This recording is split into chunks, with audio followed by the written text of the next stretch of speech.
The wagon jolts to a stop, the rhythmic creaking of the wheels replaced by sudden silence. You peer out from under the canvas awning, your eyes adjusting to the dim light filtering through the trees.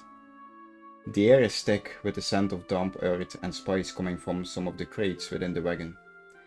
The wagon's driver, a grizzled old man with a withered face and calloused hands, grunts as he climbs down his perch. "Rosehill," he announced, his voice rough and gravely.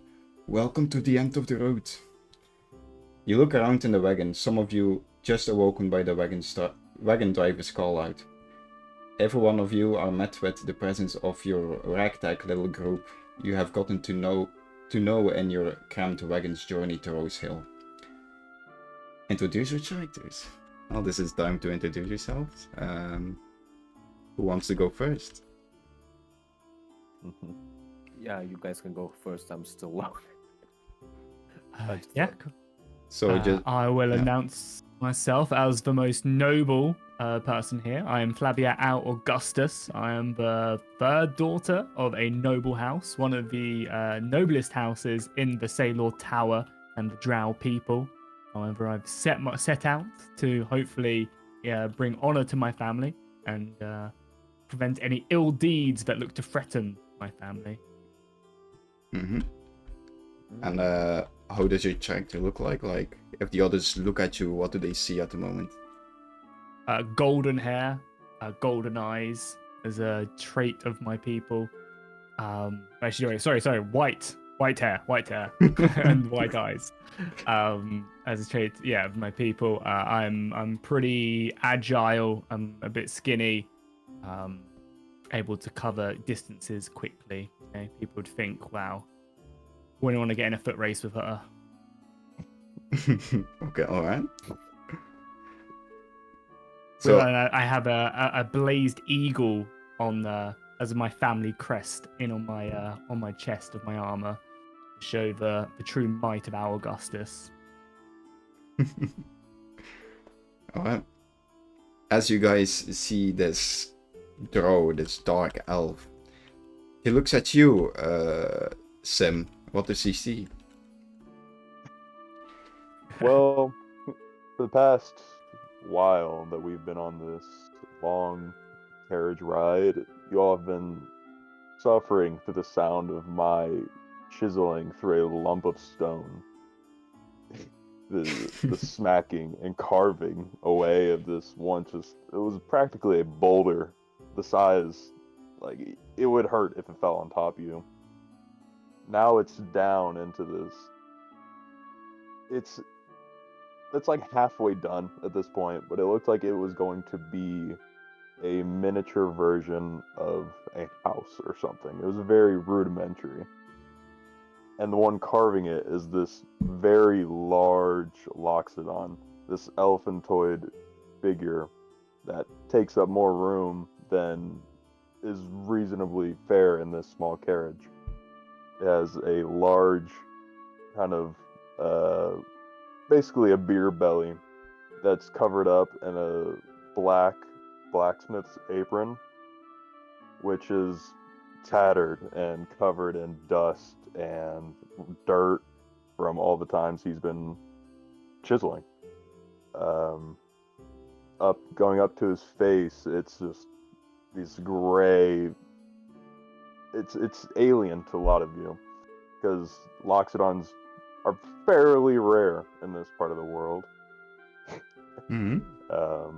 This long trunk, which is holding a chisel, and it is currently working away, while he's also using his tusks to sort of poke and carve into it, with one of them having been sharpened with like a little silver point on the end, and the other looks like it had been broken from doing the exact same thing.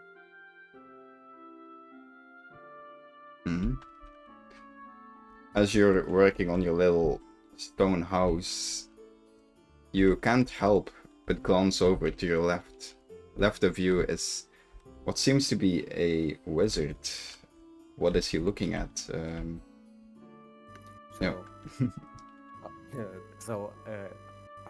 as you can tell, I'm a wizard. I'm reading my book. But he's completely covered up from head to toe in coats. But on the parts of his body that are shown, you can see that his body becomes translucent, like he's a ghost. Uh, if you pay attention, it becomes like a star.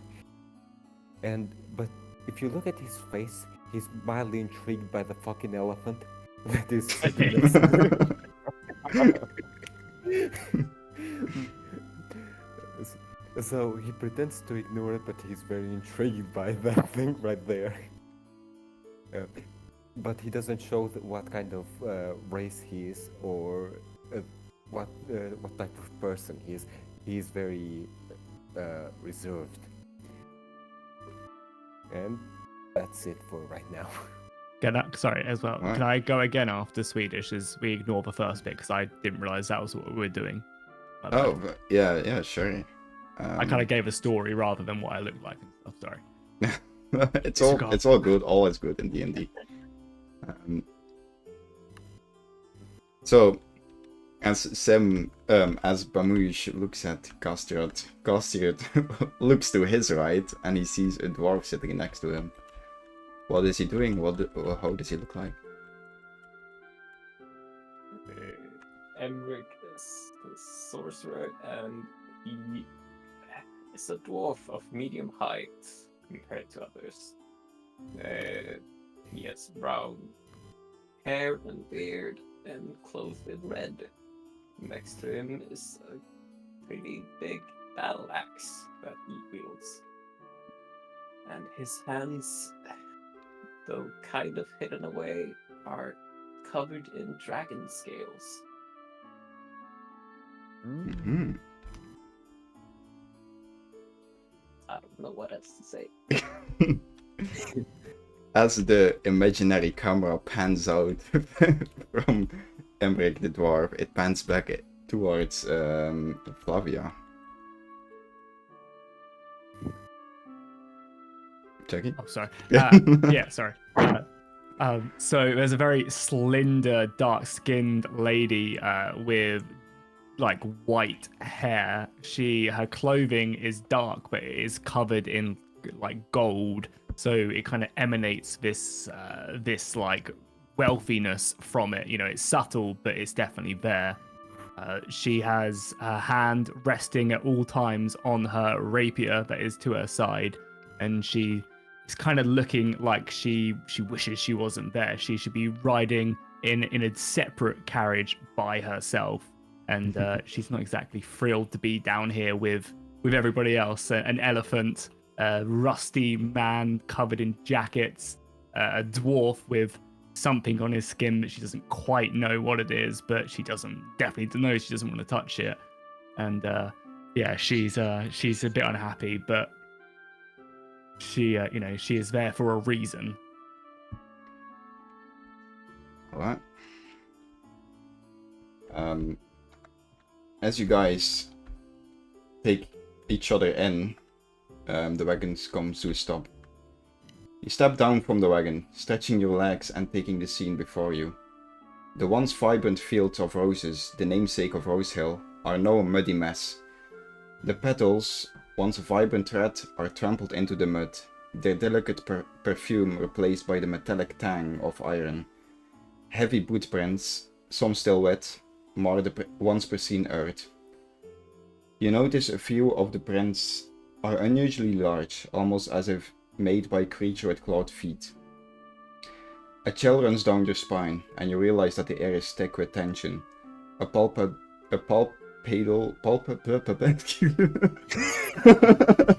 palpable sense of anticipation that hangs heavy in the air. As you approach the town, you see a sight that disrupts the usual peace. Dozens of tents, each emblazoned with a banner depicting a golden flower on a field of blue and red squares, stand at the edge of Rosehill. The sight is familiar, and you realize those banners belong to the Neneador Empire.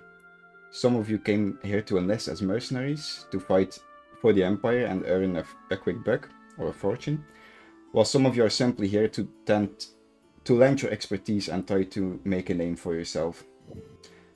But the sight of these soldiers, the trampled roses, the tense atmosphere, all speak of something far more disruptive than sinister. It's clear that the Empire's presence here is not just a casual visit. There's a sense of urgency, a feeling that something big is about to happen. I want everyone to make a history check on advantage.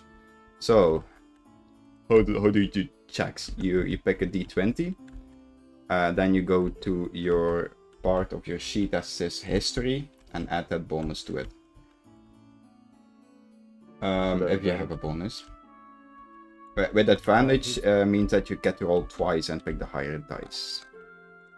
Oh, Okay. Good start.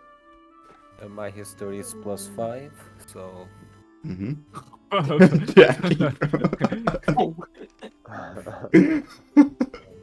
yeah, straight 20 for me. for Alright. me it's 23. A 7. Uh-oh. Yeah, well, welcome, brother. Pretty sure I don't even have any history. So what did you roll, a 7?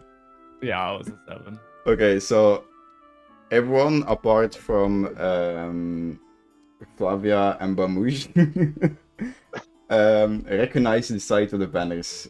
It stirs a memory. Wait, let me scroll down my. There we go. It stirs a memory in your mind. You recall the tales of the Neneador Empire, a vast and powerful force that has spread its influence across the land. They are known for their discipline, their efficiency, and their unwavering loyalty to the Golden Flower, their symbol of power and prosperity.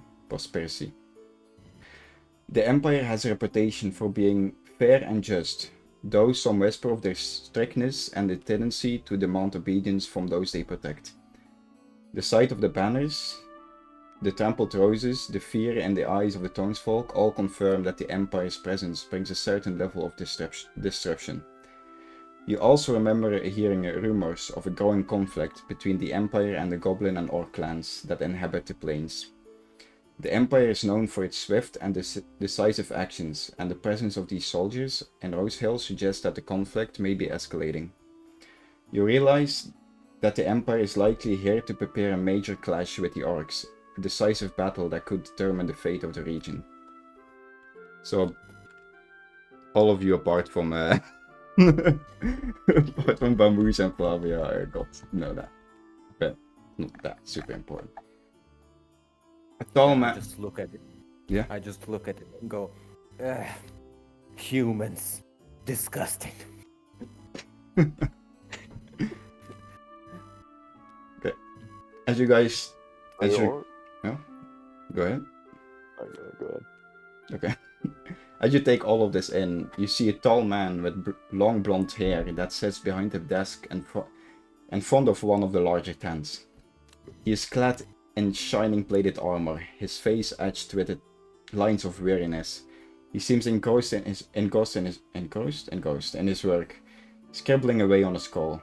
The air around him crackles with authority, a silent reminder of the power he wields. You notice a faint, almost imperceptible tremor in his hand as he writes, a hint of the pressure he is under. He looks up, his eyes sharp and alert. As he senses your presence, he seems to be sizing you up, judging your word. The town itself is a hive of activity, a strange mix of irritation and resignation. Soldiers in blue and red uniform march with unwavering purpose, their presence a constant reminder of the Empire's grip on this town. The townsfolk, their faces drawn and apprehensive, go about their daily lives. Their whispers filled with a sense of annoyance. They grumble about the soldiers' demands, their disruption of the usual routine, and the inconvenience of having to adjust to the Empire's presence. And then there are those like you, swords for hire, drawn to the promise of wealth and adventure, yet unable to shake the feeling that the Empire's arrival has brought a certain level of chaos. You overhear a group of soldiers talking about a big push in a week's time, a decisive battle that will settle things once and for all. It's clear that the Empire is preparing for war, and you are right in the middle of it. I want everyone to make a perception check. So roll a d20 and add your perception modifier to it. What's my perception?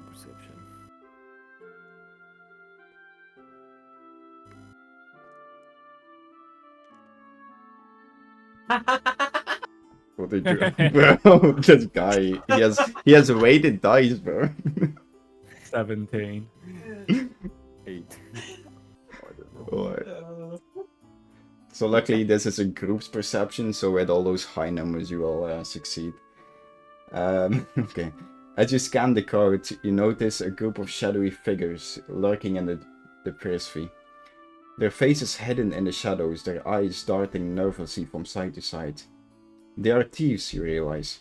Opportunists drawn to the chaos and disorder that the Empire's arrival has brought. You also notice a few of the townsfolk, their faces etched with worry, whispering amongst themselves about the recent incident involving a group of goblins that raided a nearby farm. The Empire's presence, you realize, is not just a disruption of peace of Rosehill, but a sign of a larger conflict brewing on the horizon. The air is thick with tension, and you can feel the weight of the coming war pressing down upon you. Rosehill, once a peaceful haven, is now a place where the usual rhythm of life has been disrupted. The Empire's presence brings a sense of order and security, but it also brings a level of inconvenience and irritation. The townsfolk are used to their quiet lives, and the Empire's arrival has shaken things up. You can't help but wonder what role you will play in this unfolding drama. Will you join the ranks of the Neneador mercenaries, or will you seek to understand the Empire's motives for being here, and the true nature of the conflict brewing in the nearby plains? The choice is yours. The war is coming, and the fate of Rosehill and perhaps the entire region hangs in the balance. The wagon driver turns towards you guys. Alright, you young, folk. You'll find me at the inn for the rest of the evening. I advise you to grab hold of a room there after you've finished your business in town. Alright, what do you guys want to do? I want to ask the fucking driver which inn is he going to, like. Alright. Yeah, it's a town. The inn? Well, there's only one inn. This is a pretty small town. The name of the inn is the Goblin's Dragon. You'll easily see it from afar. It's a bright red dragon munching on a green goblin's head.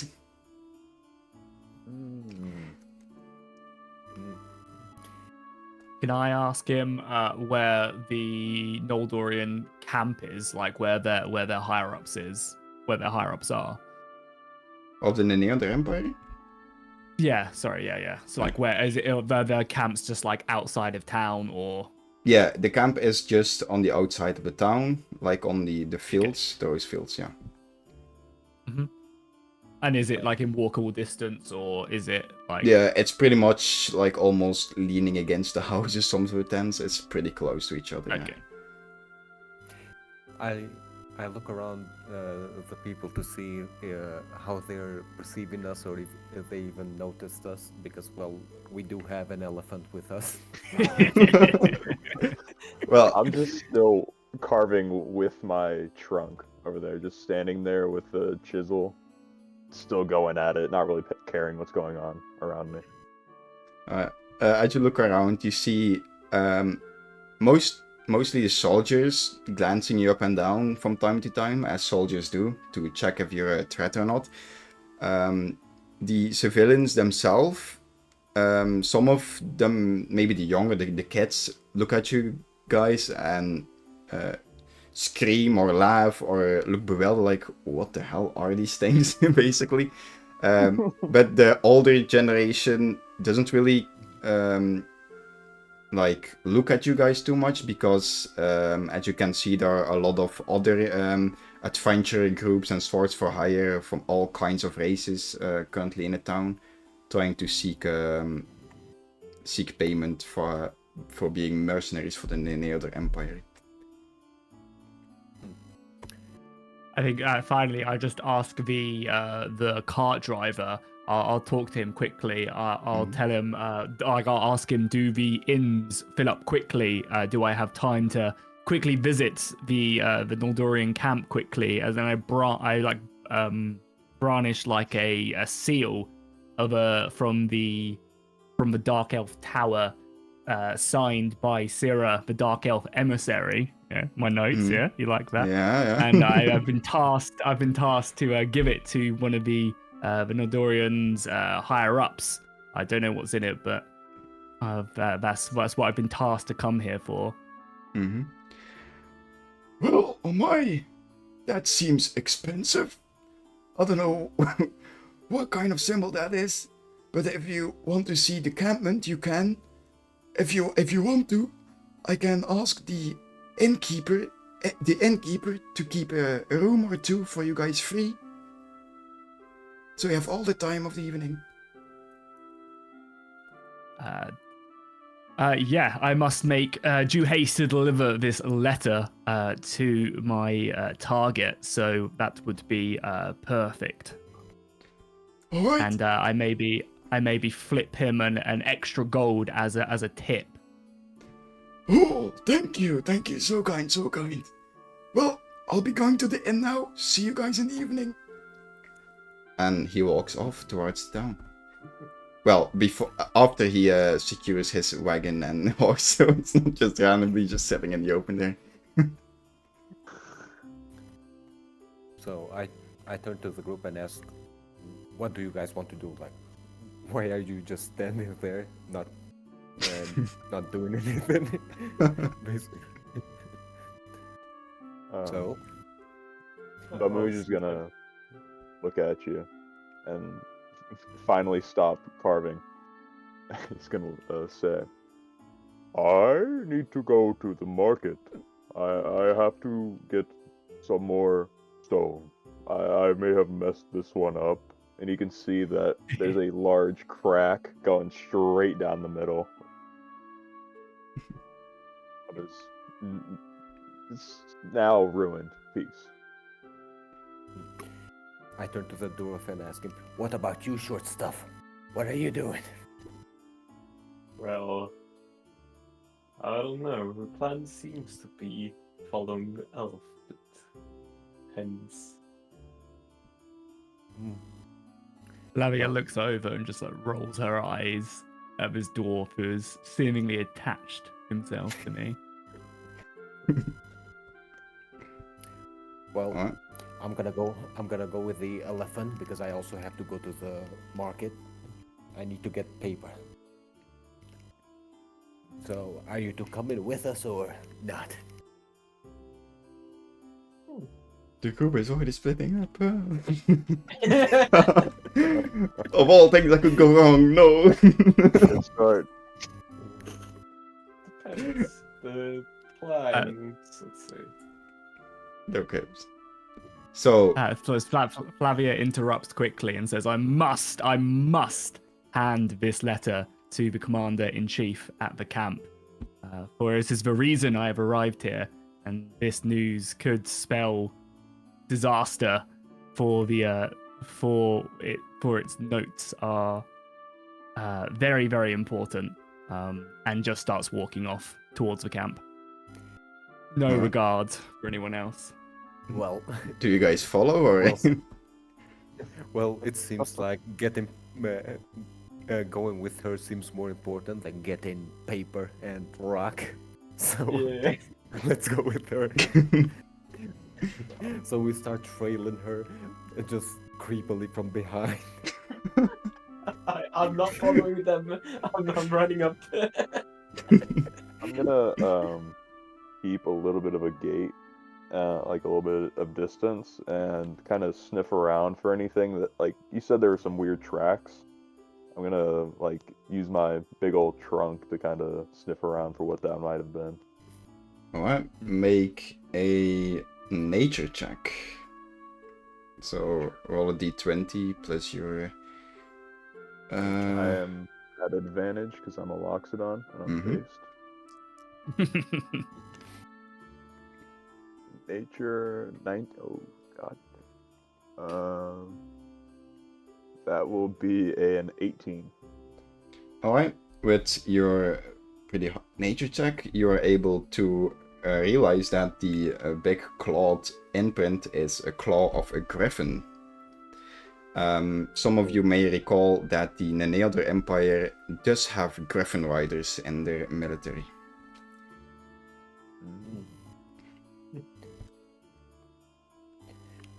So, Alright. anything else So you- besides? Anything else besides just a griffin, or do we see a griffin somewhere? Make perception check.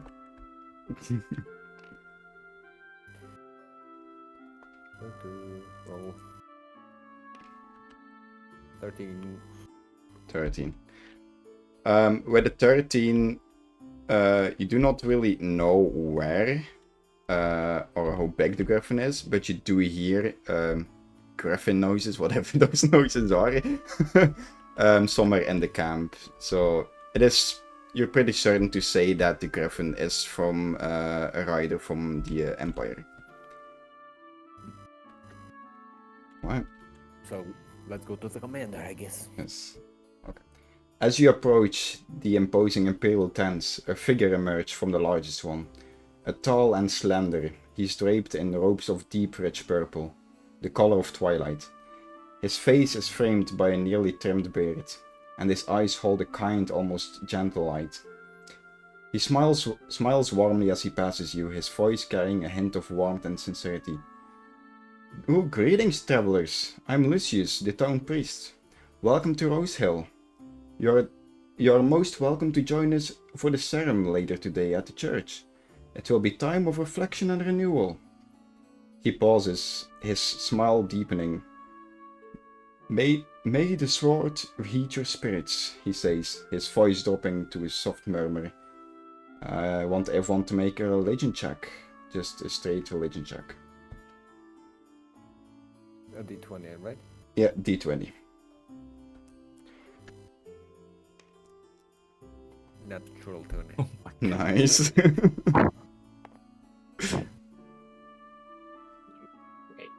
Oof. 14. Did anyone roll lower than 5? No. Nope. Alright. Then all of you realize that may the sword heed your spirits is a common saying among the followers of the Order of the Flaming Sword, which is the state religion depicting faith and dedication to the cause of justice. With a final nod, the priest disappears into the busy streets, leaving you with a sense of peace and an invitation to a place of solace amidst the chaos of the military camp. As you approach the tent with the man in front of it, you realize that the air hangs heavy with anticipation, the scent of wood smoke and damp earth clinging to the militaristic encampment as you approach the larger tent. A man with blonde hair sits perched on a stool, his back straight, his polished armor gleaming in the fading light. A quill rests between his fingers, poised above a sheet of parchment covered in why did I write this word? Meticulous. I don't know. A parchment covered with penned names. He glances up as you draw near, his gaze sweeping over them with a practiced eye.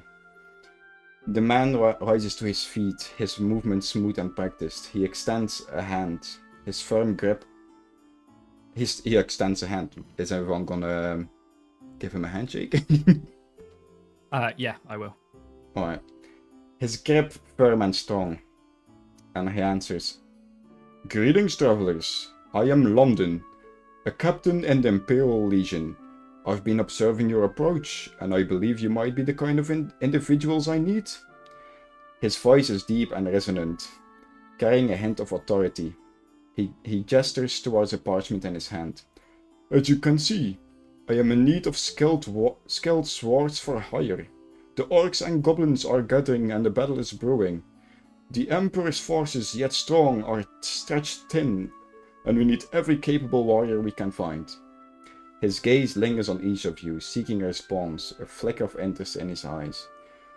"The pay is generous. The glory of serving the Empire even greater. What say you? Will you join in my legion and fight alongside the Emperor's finest?"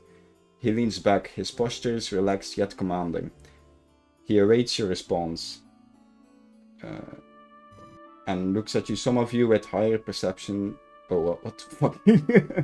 Well, you spot, some of you spot a mixture of hope and anticipation in his facial expression. You, Flavia, see that London is glancing at the crest of your family. And he has like a slight, how do you call it? He's, fuck, I don't find the word for it in English. He didn't expect to see the symbol that you're wearing all the way out here. Surprised, that's all I was looking at. Surprised is the word, yeah. Quite quickly after he's finished his speech and sat back down, I've reached into my bag and I've quite quickly pulled out a parchment with an imperial seal from the Sailor Tower on it, and I go over to him and I hand him this parchment. I let him know that it is from the emissaries there, and then kind of as I give it to him, I kind of sigh this real big like bit of relief, as if like my quest has been completed here. Oh my! I didn't realize we had someone of your caliber all the way out here. The elves are one of our greatest allies. However, this message is meant for a commander. I am... Oh, I think I'm switching the accent, but okay. I am just a captain, but I will see to it that this message ends up to my superior commander, who is stationed in Direspine. Is there anything I can do for you, your Highness?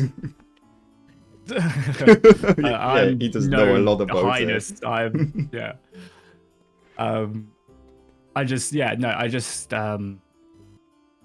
My mission was to bring this letter to your camp. I have fulfilled that now, and that is all. I do not ensure that the note is not read by anyone besides your commanding officer. And then Flavia just kind of slinks back towards the back of the group. I look at the commander and ask him, "You said you wanted us to do something human. What was it? Get to it. We're busy." Well, yes. As you can see, we are looking for people to help us in the coming clash, let's say, against the goblins and orcs. They have been growing rather dangerous lately. They've been torching towns, farms nearby, and they're gathering a large force to attack Centerville Watch, which is east of this location. We are planning to gather 2 of our legions to face this threat, and we need all the help we can get to end this once and for all. If you want to join us, the payment is very generous, and of course, of course, fighting with the Empire brings you a lot of prestige, as you can know. Well, aren't you a brave human? You're hiding behind Centerville while saying you're going to protect it. Isn't that a strange thing to do? Should you be in Centerville? I don't know if you know this, dwarf, but Centerville Watch is our military outpost, just a few kilometers off the ruins of Centerville. Centerville has been claimed by the orcs and goblins as a major military base, and with Centerville Watch established there, we can basically watch where the orcs and goblins are moving next, and if they are invading or not. That's why we are there. Call me a dwarf. Do I look like a dwarf to you? Do I look 3 feet tall, you stupid? Oops. Rewind and replace dwarf with ghost.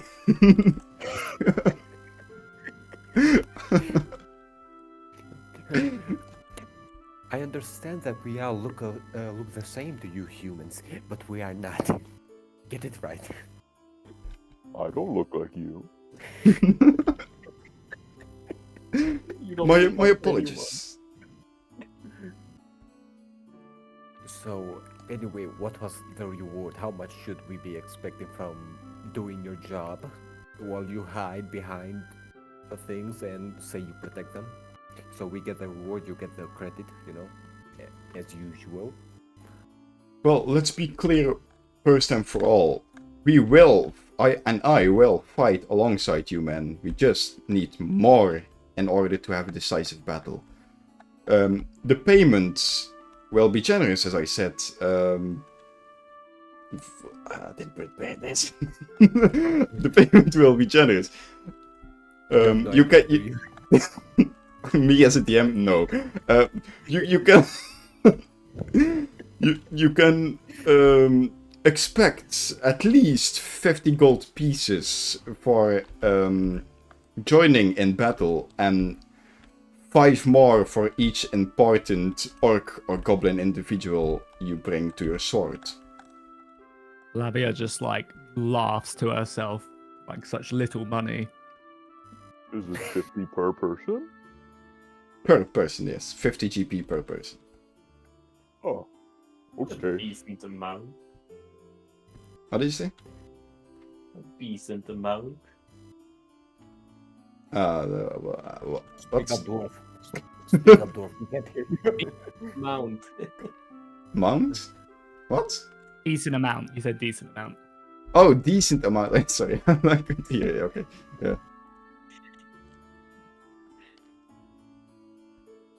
So, Well, I say we do it. This money, I guess, will help me buy a nicer room at the inn. Not that I need it.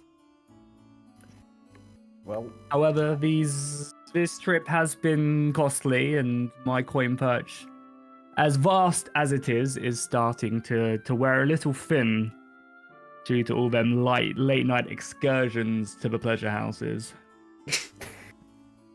Based. well, What are they doing there? Oh god. this is so innocent. Maybe, Mr. What are you called? Sorry. Babouche. Mr. Oh, Mamouche. my name is Babouche.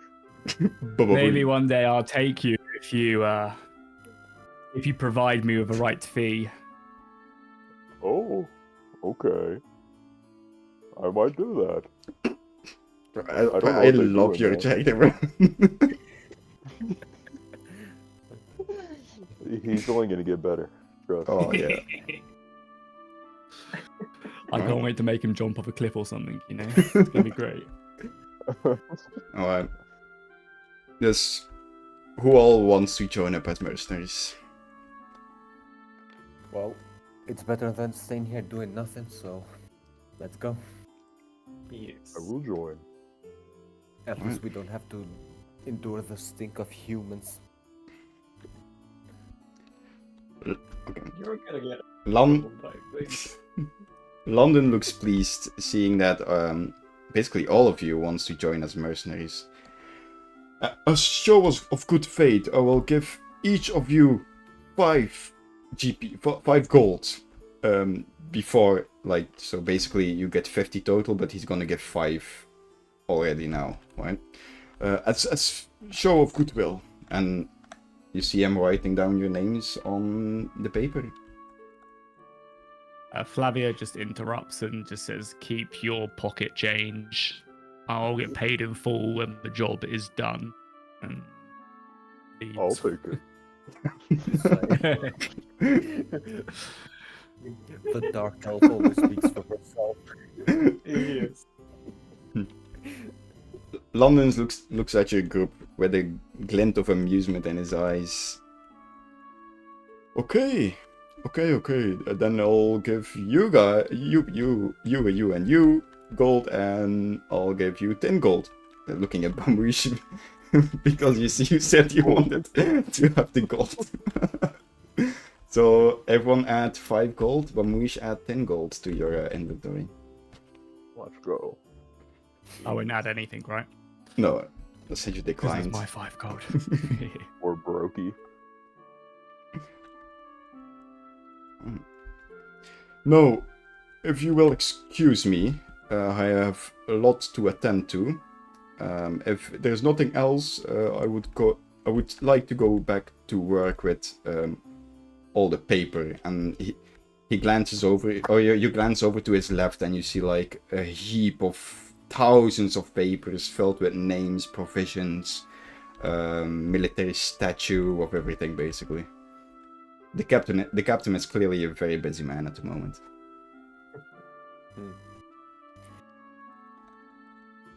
So we leave. I want to ask around about the treatment of the soldiers from the commanders and the non-humans, basically. You asking who? Yeah, the soldiers there. I'm asking about the treatment of the mercenaries and the non-humans, and basically how they're treated in the Empire. Alright, you ask random soldiers there, and you talking about other races and all and stuff. You see a glint of disgust in his eyes, but then basically says, well, if you sign up as a mercenary, you have nothing to fear. You even have the protection of the Neneador Empire. But other creatures that does not work for the Neneador Empire, can't even stop to think about it. Of course, with all the conflict looming over in East Neneador, where you basically currently are in East Neneador, it is not uncommon to see other creatures. Some of us like to talk to these beings. Others, like me, who are actually respectable soldiers, rather not. When you're asking about how the commander treats us, our commander is a very great strategic and tactician. We don't really see him a lot. He is currently in Direspine. The captain here in our camp, Captain London, is a quite formidable warrior, and he has always our backs. So he basically has high charisma. No. Well, you were helpful for a human. Now, beat it. Go away. Do you think you are? You're just a mercenary. And he spits on the floor and walks away. Oh. That Go is walk rude. away.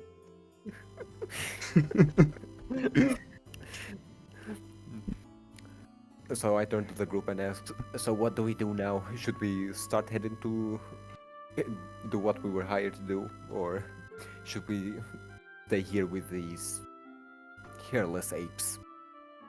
Well, Oh, you guys needed to go to the market, if I am not incorrect. for a brevity of the story, basically you guys signed as mercenaries for an upcoming battle, so you don't have to walk yourself over there. Like you'll know when you're needed to fight, so you don't really have to go anywhere for the battle right now.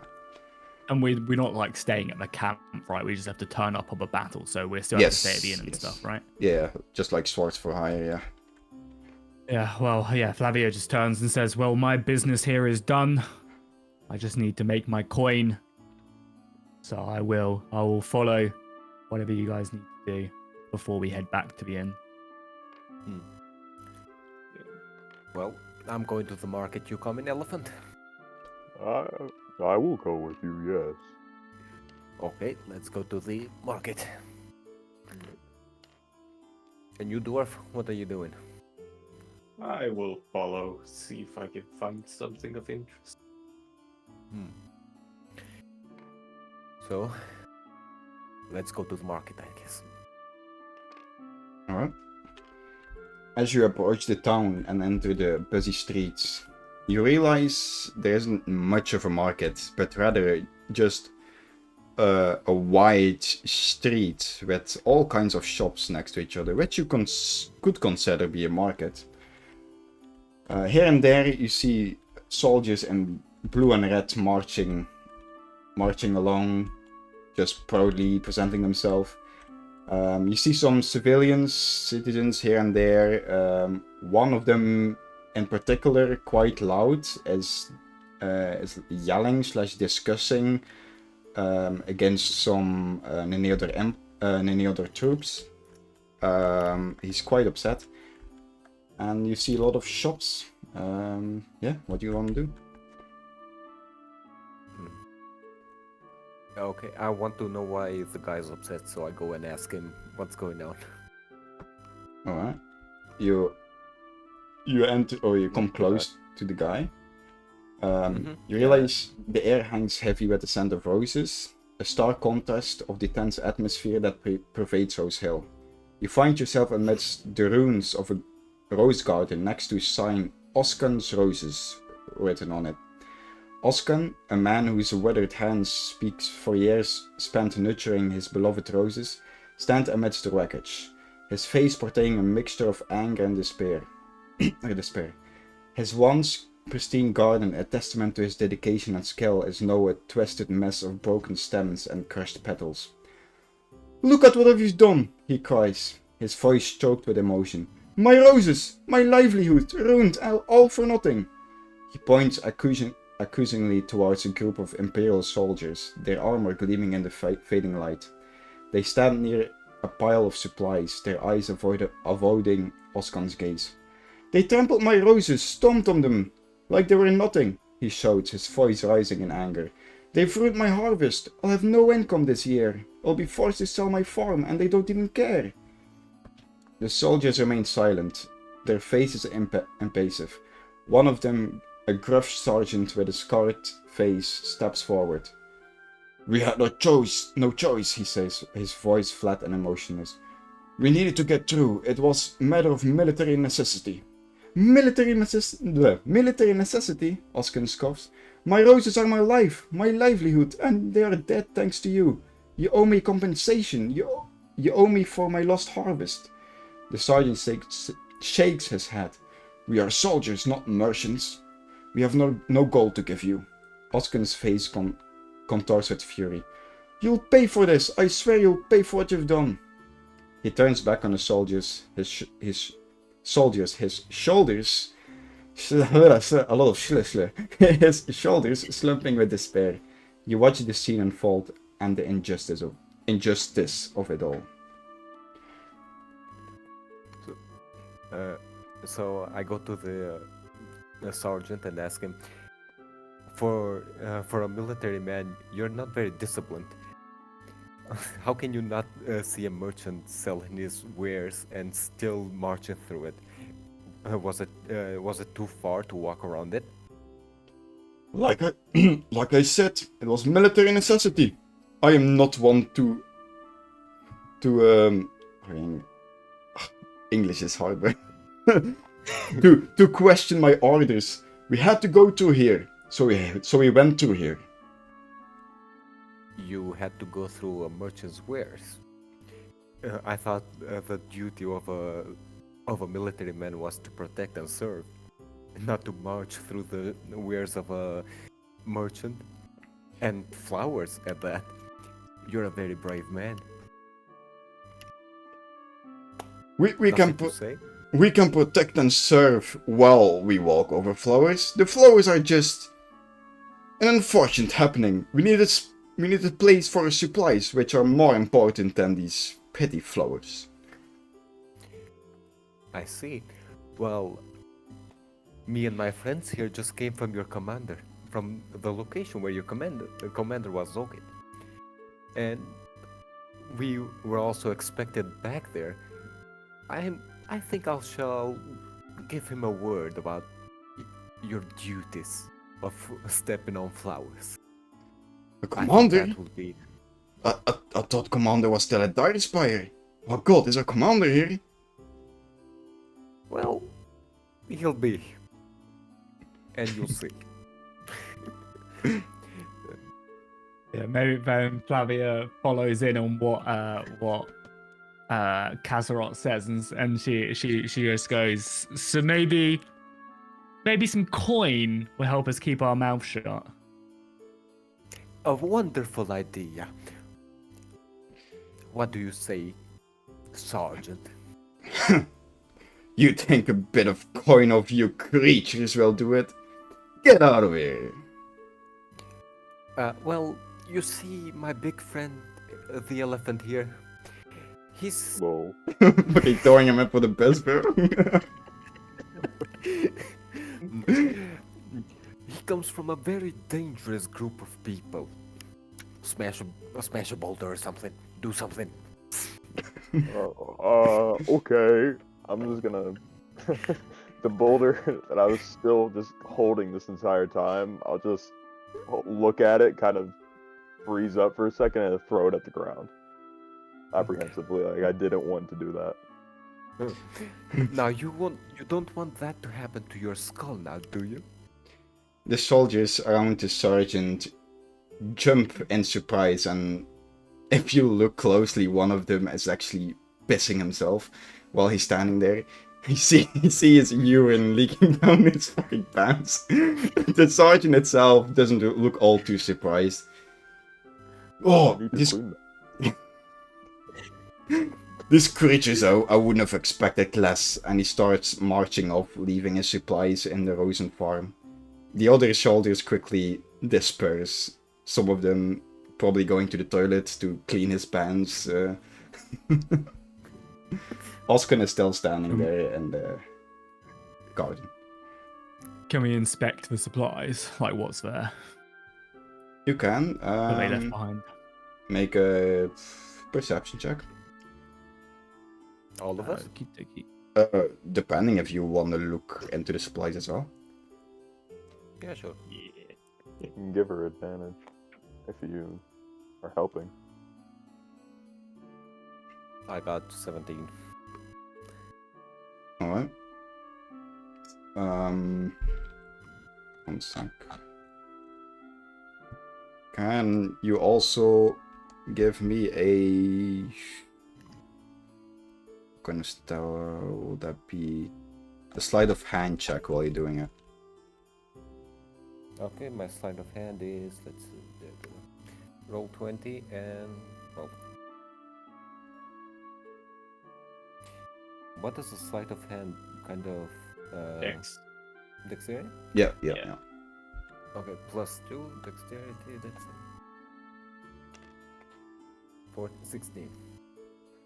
Alright. As you look through the supplies, making sure that none of the soldiers are actually watching you right now, you realize that the supplies are mainly food related and arrows, a lot of arrows and bows. Well, I don't have any need for that. So, any of you? Oh. We're talking about stealing war supplies. That might not be good. No. What about you, elf? What do you say? Dark She elf, kind should I of say. just looks disappointed in the score, and just takes like a loaf of bread that was in there and throws it to the man and his flowers. It's done. She was hoping for something a little bit more. Excited. She was hoping for gold. Well, For That someone was- acting rich, you're very interested in gold. Well, I wouldn't expect you to understand, dwarf. well, I think he would be able to understand since he's a dwarf. His entire life is gold. Yeah, and yet, Yeah. It's the principle. You're acting rich. Well, anyway, merchant, it seems like you don't have any use for these goods either, and I would not recommend taking them. So he I suggest you just give up for now, and we'll talk to the commander. He glances over at you, with desperate eyes. No, don't go to the commander. I have a better idea. I've heard they had some kind of fertilizer in their encampment. You see, these roses are my livelihood. They're all destroyed, which means I won't make any money. Even if you tell it to the commander, or actually captain, because commander is not there. I have 3 times to tell you. There's no need telling the captain that won't change the fate of my roses. What you can do is try to take hold of the fertilizer. Maybe the fertilizer will be able to bring back my roses to bloom. I will reward you. Sorry, is this one guy making a bomb? What? What? No. How is fertilizer going to help you with your trampled flowers? It's magical fertilizer. Don't worry about it. So I opened a lore book from my backpack, and try to find magical fertilizer that helps for this situation. I say, I haven't heard of a fertilizer that works like this. What are you expected to use it for? Well, just for brevity, there are a lot of homebrew items in this world. So, just believe, Oscar, there is a magical fertilizer. Well, as this sounds like a very important and, as you mentioned, magical fertilizer, it must be worth a pretty penny, no? Yes, of course. I have been very wealthy in the past with my export of roses, hence the name Rosehill. I have plenty of rewards to give you if you bring me this fertilizer. And of course, we're going to have to, do some stuff that necessarily could end badly for us as well. So I would expect a pretty mighty reward. Don't worry, I have a lot. How do you have a lot when you're starving? He never said he was starving. Well, you said this was your livelihood with the flowers, and you have a lot to give to us. Yes, over the years of good commerce, I've gathered a lot of trinkets, a lot of artifacts along the years. I've even made my own. What did he make? I even made my own balsam that I sell. And Emmerich just listening to all this, do an insight check to see if he's just bullshit. Roll for insight. Bamuja's over there picking up his rocks again, by the way. So I go to Bamuja and say, sorry for 17. that. I'll buy you rocks. 17. No, you Well, don't know the right. With a 17, you see that Oskin believes he tells the truth, and that is maybe just the dungeon master who is fumbling a lot of shit. Okay.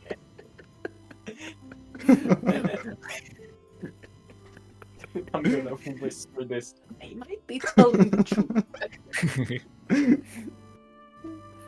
Well, we'll definitely take it under consideration, old man.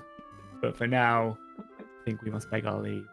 Yes, we have to go to the market, and I have to buy rocks because I'm broke. I will buy them. Yes, but you dropping your rock was my fault, so I'll pay for it. You do not know the right type. It is okay. You will pick the rock, I will pay for the rock. I don't want you to. Understood. So as we leave, I just turned. The merchant was shady. The merchant was very shady. His story has a lot of holes. No. I prepared so just- hard. Then Flavia just goes, but if he is making it up, then we could use that fertilizer and sell it. Or we could just end up with a lot of fertilizer that's not magical. I'm not in the business of transporting shit around, okay?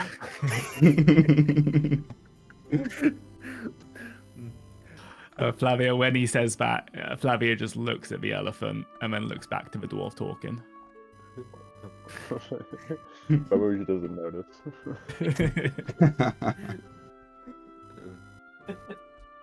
Well, well. Anyway, I think we just made an enemy of a bunch of soldiers for no reason. Don't think. Well, one is not gonna sleep tonight. He fucking pissed his pants.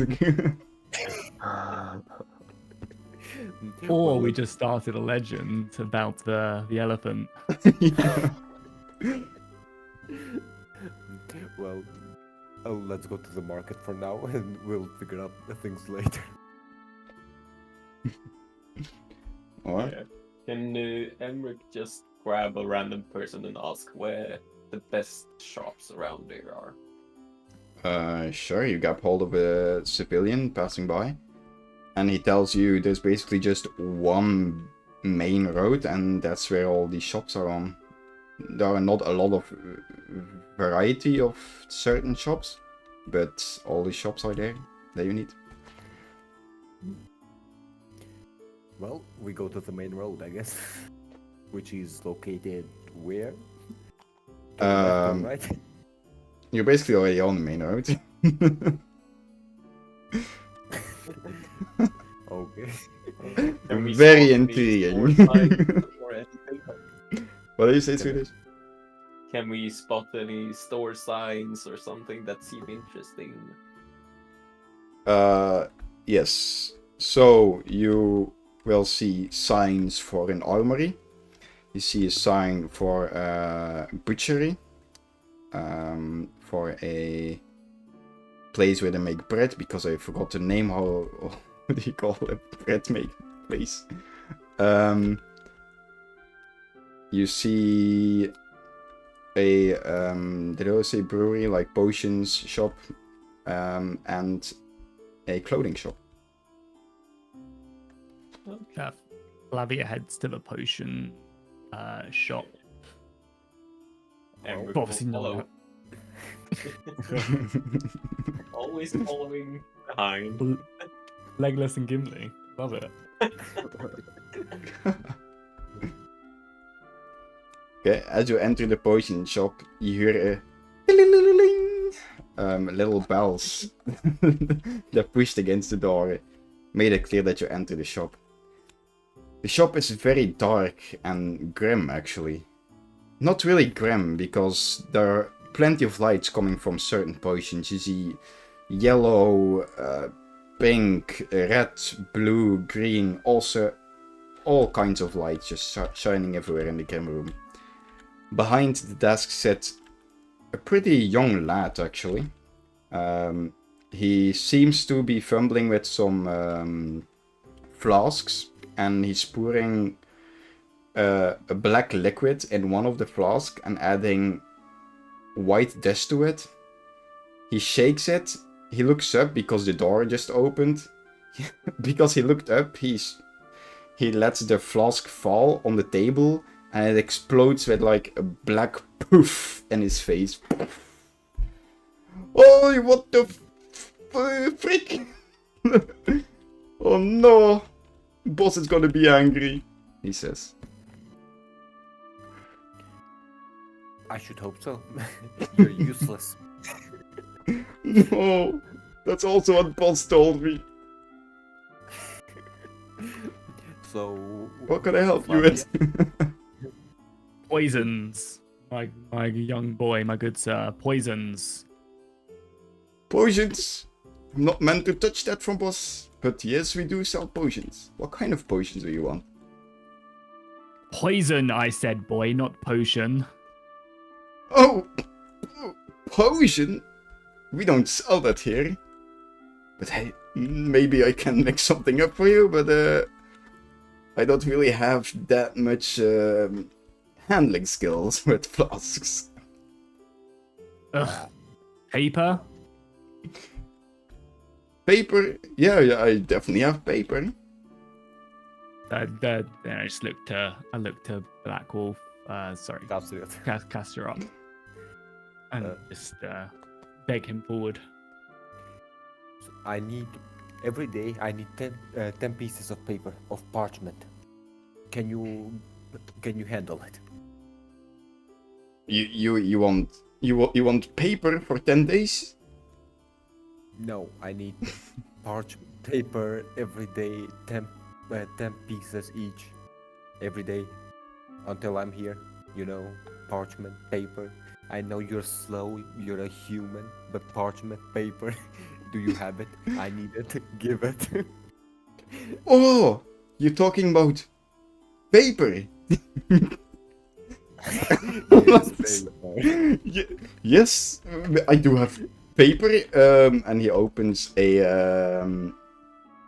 door, like a side door, and like all kinds of books just fall out on top of him with paper and stuff. Like he just buried underneath the paper. I think I found it. Well, boss is not gonna be happy, but here it is. Do you do anything here besides make trouble for your boss? Because I needed 10 pieces of paper, not a library. I'm seeing 100 books, and half of them are useless. Yes. Oh, you want empty paper? No shit. as he calls from underneath the pile of books and crumpled written paper, he opens a little you know how you call it, shop, a little little fucking thing. I don't know the English word for it right now. And he pulls. You know. Yeah, what's up? You know human. For a guy who works with an alchemist, presumably, you are not the sharpest tool in the shed. Just give me 10 pieces of parchment paper. Can you do that? Empty. Yes, of course. So he opens a drawer. That's the name I was looking for. A drawer, and he pulls out. Roll a d4 to see how much paper he pulls out. A d4. Yes. The first one. First dice. Yeah. 2. 2 paper. He finds 2. No. He pulls out 20 parchments. Here it is. I think this is what he wanted. No. Yeah. Can you now split it in half? I needed 10. You know what? I'll do it. I don't move. Go away. So I take, I move him out the way and start taking 10 pieces of paper out, and I ask him, "How much for this?" Paper. Well, we mostly sell potions, but well, actually no. He murmurs between his teeth. If you don't know, 2 copper. If you don't know, why the bloody hell did you say yes to the elf?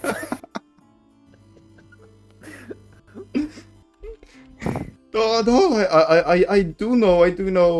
I'm not useless. And you see him like rumbling in one of the doors, pulling out like a long scroll, and he opens it with like the list of all the prices. And Flavia, with your high perception, you realize parchment is not on the list, and the cat reacts with, yes, right here. And he points at something random, like an empty spot on the scroll. It's 1 silver for 10 parchments. And I noticed that he doesn't point to anything, and it's not there. Yeah. Yeah, well, I say, well, there's nothing there. What are you talking about? No. He attempts to show you the scroll, but conveniently lets it fall on the floor. Oh no, but it's gonna be angry.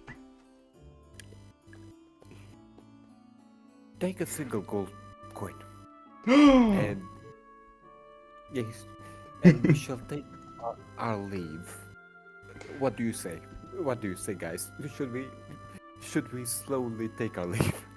Well, I feel like we can get ourselves like a deal, like something else, whilst we're here, right? We can get like the paper thrown in with something. Do you have any ideas? Flavia says, "Boy, it clearly says there is no such price. However, maybe you can offer us something else, and the parchment can be a little gift for a first-time purchase." Oh, boss is not gonna like this. And he starts. What? You should roll a persuasive. Oh yeah. Of course, persuasion or intimidation, Okay. depending on how you want to. My persuasion's +7, so we'll do that. Yeah. Oh, yeah. 18. Oh, okay. Boss is not gonna like this. He opens a third drawer, and you see a lot of red potions in the drawer. While he pulls the drawer outwards, it appears that he pulled it too far, and the drawer falls to the ground, like just destroying pretty much half of the potions inside the drawer. Oh no, no! He pulls out one potion, a red slushing potion, and on there says potion of healing, and he gives you a potion of healing. A small potion of healing. Yeah. Thank you. Anyone else? Does anyone else need anything? I'm sure Well, this. I wanted to know what the other potions are, but He's slowly I'm afraid destroying if his he own. touches anything, he will burn down the building. Do you just have a list of available products? Yeah, and, he looks to the floor where his skull landed. The skull is just soaked and destroyed by the potions that fell on top of it. No, we don't have a list, no. Boss is gonna be Do angry. you have any knowledge in your head about what these potions do? Well, this green one is a potion of charisma, or is it potion? Well, this yellow one should give you additional strength, or it could break your bones. I'm not sure. Maybe this purple one? And maybe what? Maybe what? It will kill me outright. Flavia asked how much the yellow potion is. Oh, I actually do know the price of that. I just sold one before. The yellow potion is 5 gold pieces. Can I? Yeah. So I'll be like, well, I saw on the parchment earlier that it was only 3. You see the kid starting to sweat. No, yes. Roll a charisma or whatever you rolled before. Persuasion. Yeah, persuasion check. 16. 16 is enough. Yes, you're right. Yeah. You wanna... I'll buy it for 3, and then I'll immediately go over to Bamji. Sorry, what is it? Bamouge. And I immediately go over and I just pat him on his shoulder and say, Bamouge, I'm really sorry about what happened earlier with your rock. Here's a potion. I give him the potion, but I tell him only to drink it in the most dire of situations. Oh, God. Okay. Thank you. Add 1 suspicious yellow potion to your inventory. Did you write down the parchment and the heal? Yeah, And also, And also remove the payment from your inventory as well. Yep, done. Alright.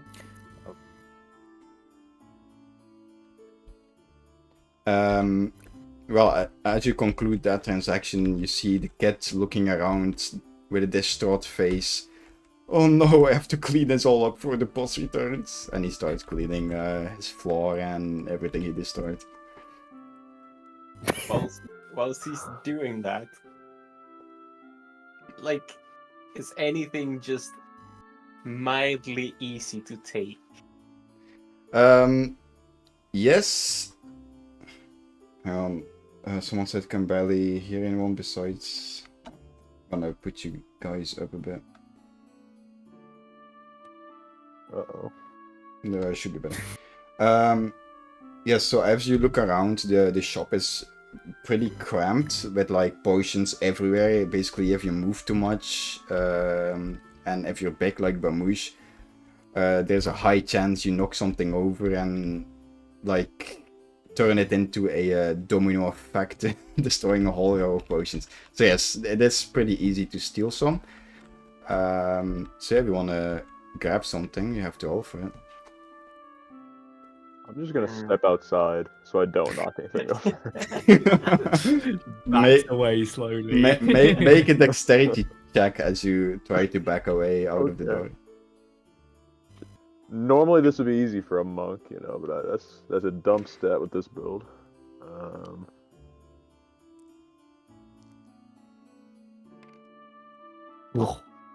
So close. 14 plus nothing. Okay, 14. As you back away out of the door, you think you're successful, but just at the end, you accidentally bump with your snout against let's say a purple potion that's next to the door, and it starts to Can I try to wiggle. grab it? You can try. It starts to wiggle to the edge fine. of the thing. Let's make a. What should we make that for check for? Sleight of hand? No, sleight of hand is more like stealing. Okay.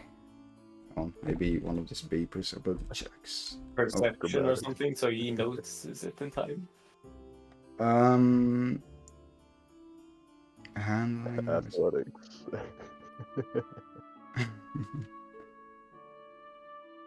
Do a dex check. No, athletics check. No, acrobatics. Athletics? Either acrobatic or athletic you can choose. Okay, I'm doing athletics. Uh-oh. That's you had. Is it a saving throw? Yes. Or no, it's a check. Wait, so is it a strength? Wait. It is an ability check. It's not a saving throw. It's a check. 16. Okay. Yeah, so 16. As the vial starts to fall from the edge of the little plank it was on, you just managed to grab it before it clanks to the ground, so you saved the potion. What are you gonna do with it? I'm gonna put it back. I'm no Alright. thief. So you put the potion back and successfully exit the shop. As I follow behind. Oh wait, is the boy like aware of what just happened, or is he like just busy doing his thing, cleaning up? Well, this cat is fucking just not paying attention to anything. He's cleaning the floor, or it appears to. So I'll walk out behind, and as he puts it back and opens the door, I quickly just like grab it and put it into my pocket. All right, slide of hand with advantage. Okay, cool. So it's a +3. +3. So an 11, and then an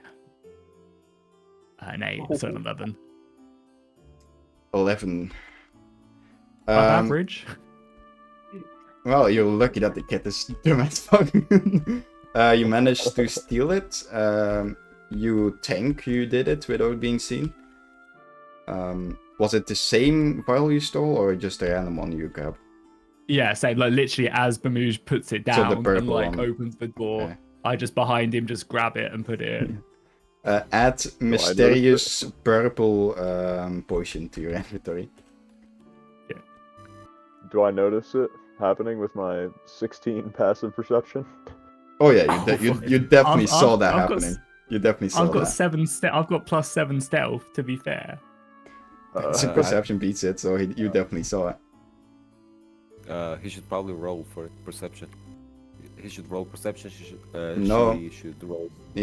No, he doesn't, because perception you just have to roll if you're actively looking for something. Your passive perception you have when you're not really looking at the thing or search for anything. So it depends if Bamujul is actually still looking at the vial or making sure no one stole it or not. Oh, okay. So, Bamush, Not gonna go. say anything. No, how do you react to it? I guess I should say. I'm just gonna kind of stare for a second and then just keep going. Kind of disappointed. Or That's it. You just your moral code just out the window. that was easy. I can't steal. They can.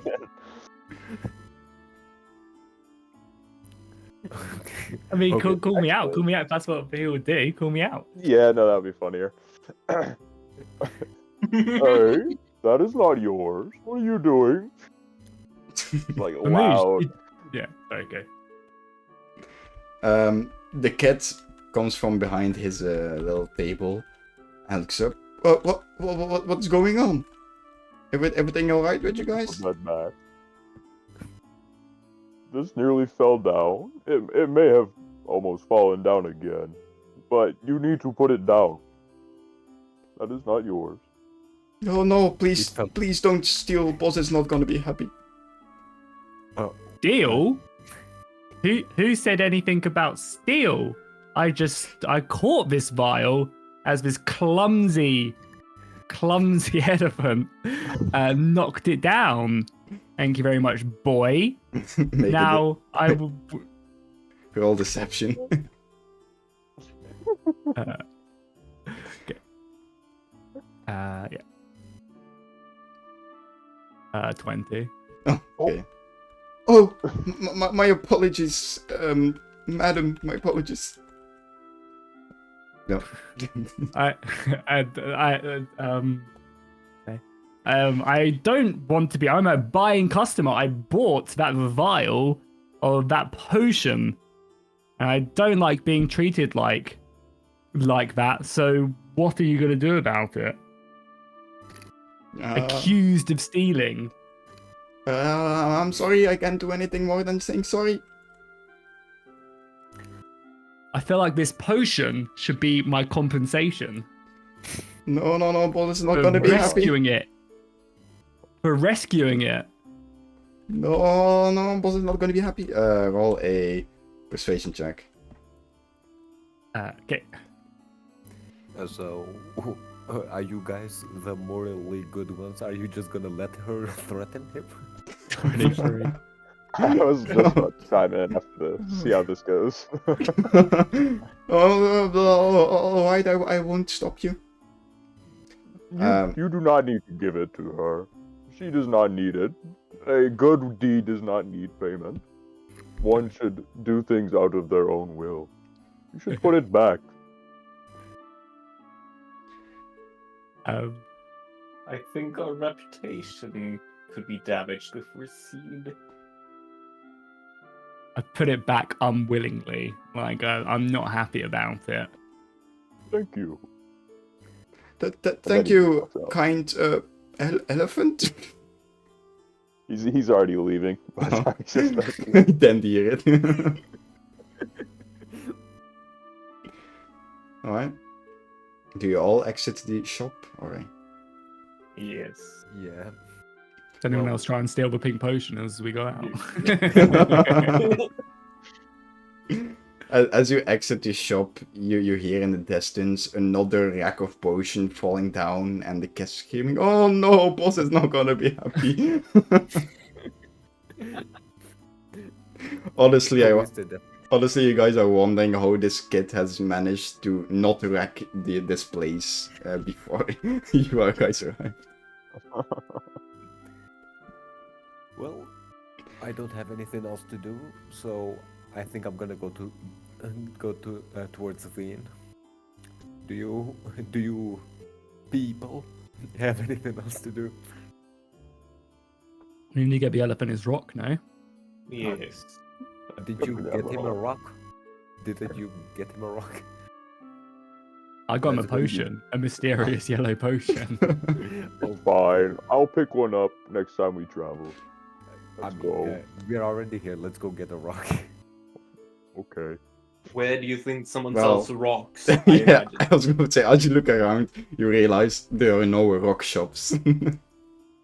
Flavio just like finds a stray like small hand, like a rock that'll fit in your hand, and just like throws it at the elephant, Can I try to grab it? and then just tries, and then just like starts like it doesn't even look, just throws it, and then starts walking away towards the inn. So you threw a pebble to him. Yeah, to him. Is there like a stonemason's shop or anything like that? Sure. Yeah, sure. I'm just gonna walk off that way. Not even if no one's following me, it doesn't matter. I'm just walking that way. So we just steer in confusion and just start following without saying anything, just following giant elephant. As you come close to the shop that was totally planned and built in this town, you enter the stonemason. The scent is thick of smoke, and like the scent of pulverized stone, if that's even a scent that exists. And you see a tall but muscular human with brown hair chiseling away on a rock. Hello. Hello there. What are you working on? I am making a new statue for our little church in the middle of a town. That is very good. I need some granite. Do you have any? Granite? Yeah, we have lots of them, and he points to a pile of stone, which are presumably granite. You're looking to buy a statue, a toilet seat, whatever that might be. What are you looking for in granite? No. He's gonna reach down and like kind of pat his tools with his trunk, and then look at the man again. I just need some materials for some works. It's nothing too special. Are you also a mason? Yes, I am. Oh! You would not have heard of me. I am from across the sea. I'm very, very famous there, of course. You would not know, though. I've heard lots of great buildings. What? I was just straight up lying right there. Yeah. I've heard lots of great architecture and buildings that have been made out in the colonies of Volon. I one day wish to visit them. But especially for you, I can give you this granite stone for free. Yeah. For free? Oh, yes, thank masons you. under each other. And especially such a grand mason as you told me. Thank you. What is your name?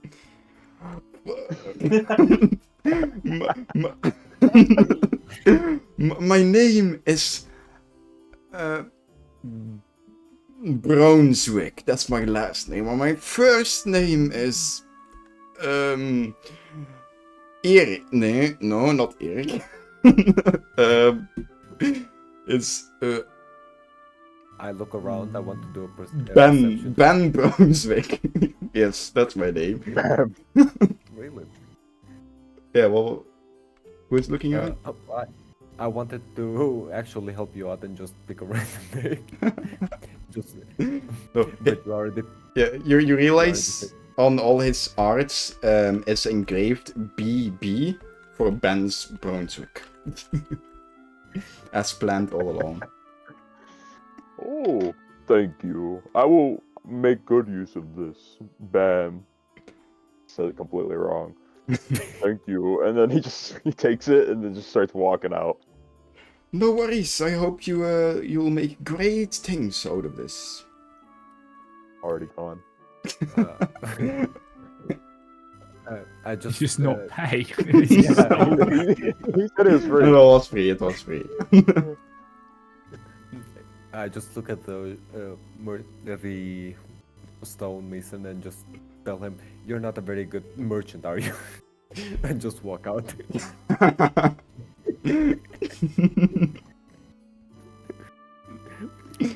There are a lot of inept storeholders.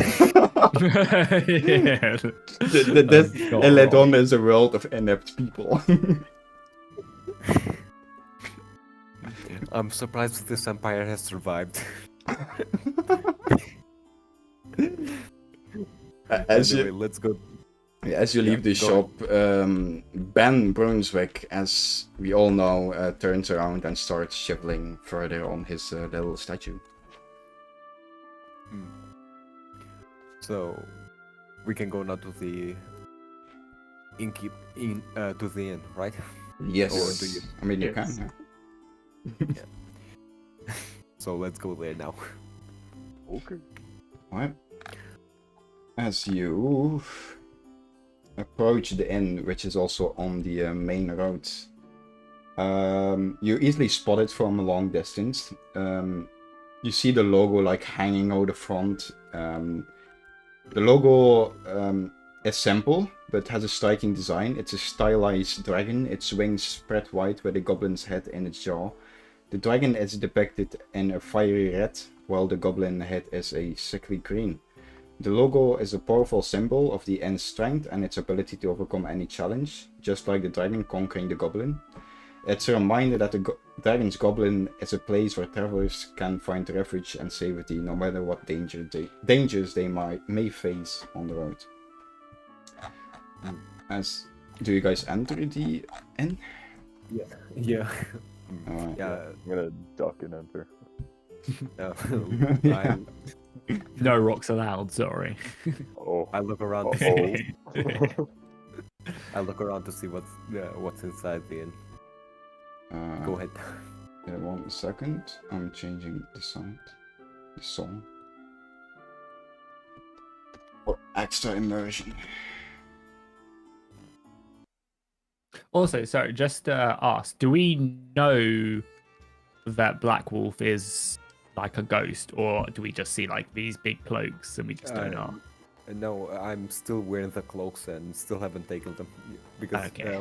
most people in my description, it's most people think I'm basically mistake me for a wraith and attack me. So Okay. that's why I'm wearing all the cloaks. Cool. Got it. Yeah. As you enter the Dragon's Goblin, you look around.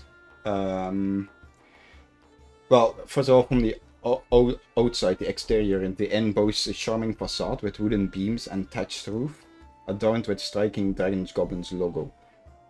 And the interior, inside, you see the atmosphere is lively and inviting. The warm glow of lanterns illuminates the rustic wooden tables and chairs, where patrons gather to share tales over hearty meals, not meats. The walls are decorated with trophies from past adventures, including weapons, artifacts, each with its own story. The air of the Dragon's Goblin is thick, with the scent of ale and the murmur of conversation. 3 Imperial soldiers, their faces flushed and their laughter loud, occupy a table near the fireplace, their mugs overflowing with amber liquid. The innkeeper, a stoic but firm woman with fire red hair, moves her hands with practiced ease and pours another canteen full of ale for them, her brow furrowed. All this Imperial meddling is bad for business, she mutters under her breath, her voice barely audible above the inn. Yeah, off it ya, one of the soldiers slurs. barely registering her words. He throws back his head and gurrs, spilling ale down his tunic. The woman's lips twitch into a wide smile. She knows better than to engage with these drunken soldiers. Their arrogance and their presence in Rosehill are a constant source of irritation. But she learned the art of patience. She's a businesswoman after all. And a good innkeeper knows how to keep her customers happy, even if they're a bit boisterous. Instead of reacting, she turns away, her back straight, her head held high. She knows she's better than these soldiers, more astute, more resourceful, more connected with the pulse of Rosehill. They may wear the Emperor's colors, but she holds the true power, the power of knowledge, of hospitality, of understanding the whispers of a town. As she turns, her gaze falls upon a new group entering the inn. A motley crew of adventurers, aka you guys. Their faces edged with the weariness of the road, their eyes alert and curious. "Welcome, travelers," she calls out, voice warm and welcoming. The dragon's goblin is always happy to see new lads. Come in, make yourself at home." She gestures towards the table near a fireplace, her eyes twinkling with a playful glint. "Me name is Ilara, and I've got fine selection of ales and spirits. And me stew is the best of this side of the Neneador Empire. What can I get you?" Do we remember the coach driver's name? Yes, his name is Decius. As you think yeah. about his name, you see Decius sitting at the bar, drinking a table beer and eating a bowl of stew. So I guess we talk because Decius should have come ahead, right, to book us some rooms, or just at least hold us some rooms, right? Yes. So I just talk to the tavern lady and says Decius should have been here earlier, booking some rooms for us. Ah, yes, Decius, one of my what do you call people who come to their shop a lot? Acquaintances. Yes, he's over there eating one of my delicious stews. Yes, he actually did ask to hold some rooms. Is it for you lot? Yes. We did ask for them, so it's for us. Well, I do have 3 rooms still for you. We have a large dragon room, we have a large goblin room, and a small goblin's room. If you don't know what is inside of there, the large dragon rooms has 5 large beds, a small fireplace, and a bath. The large goblin room has 4 beds and 2 sleeping mats, and the small goblin's room has 2 beds and 2 sleeping mats. What's the price of each of these rooms? So for the large dragon room, it's 10 gold pieces for everyone total. The large goblin room is 5 gold pieces, and the small goblin's room is 5 silver pieces. Well, we can't really afford anything other than the small one, so I'm gonna go with the small. You did get gold pieces from London.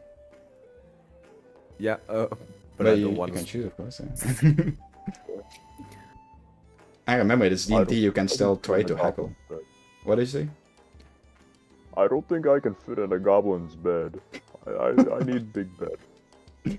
Well, me and the elephant can take the large dragon room, I think. And I assume the lady wants her own room. Oh, with that suggestion, I feel like you have to pay for that room. Yes, I will pay for the large dragon room for us too. But we're not sharing a bed. I'm not sharing a bed with you. Lavi agrees to the arrangement. Alright. Yeah. And I don't think the elephant can fit in a small room, so he'll take the medium, I guess, and I'll take the small. The small and the medium have there's loads of beds There's in a there. lot of Yes, So and you the should large we have 5 beds. In the large goblin room, you have 4 beds and 2 sleeping mats, and in the small goblin, you have 2 beds and 2 sleeping mats. Oh, okay. So I guess we'll be taking the medium. I guess. Yeah. But you could try and convince Emmerich to let you come sleep with us. He's just trying to show off right now to me. There are 5 beds in that room. There's only 4 of us. We can above the table. We really only need the small room. Talk to Emmerich. Yeah, I'm not hearing anything. I offered a room for some I can people. sleep outside if that's easier. We can take the large room only, okay? Okay, we'll take the large room. All He right. puts down 10 Yeah. pieces. Thank you very much. And she gives you a large golden key with the end of it looks like a dragon's head. You will find the room next to me room, actually. It's then she points to a door. It's on the far side of the room.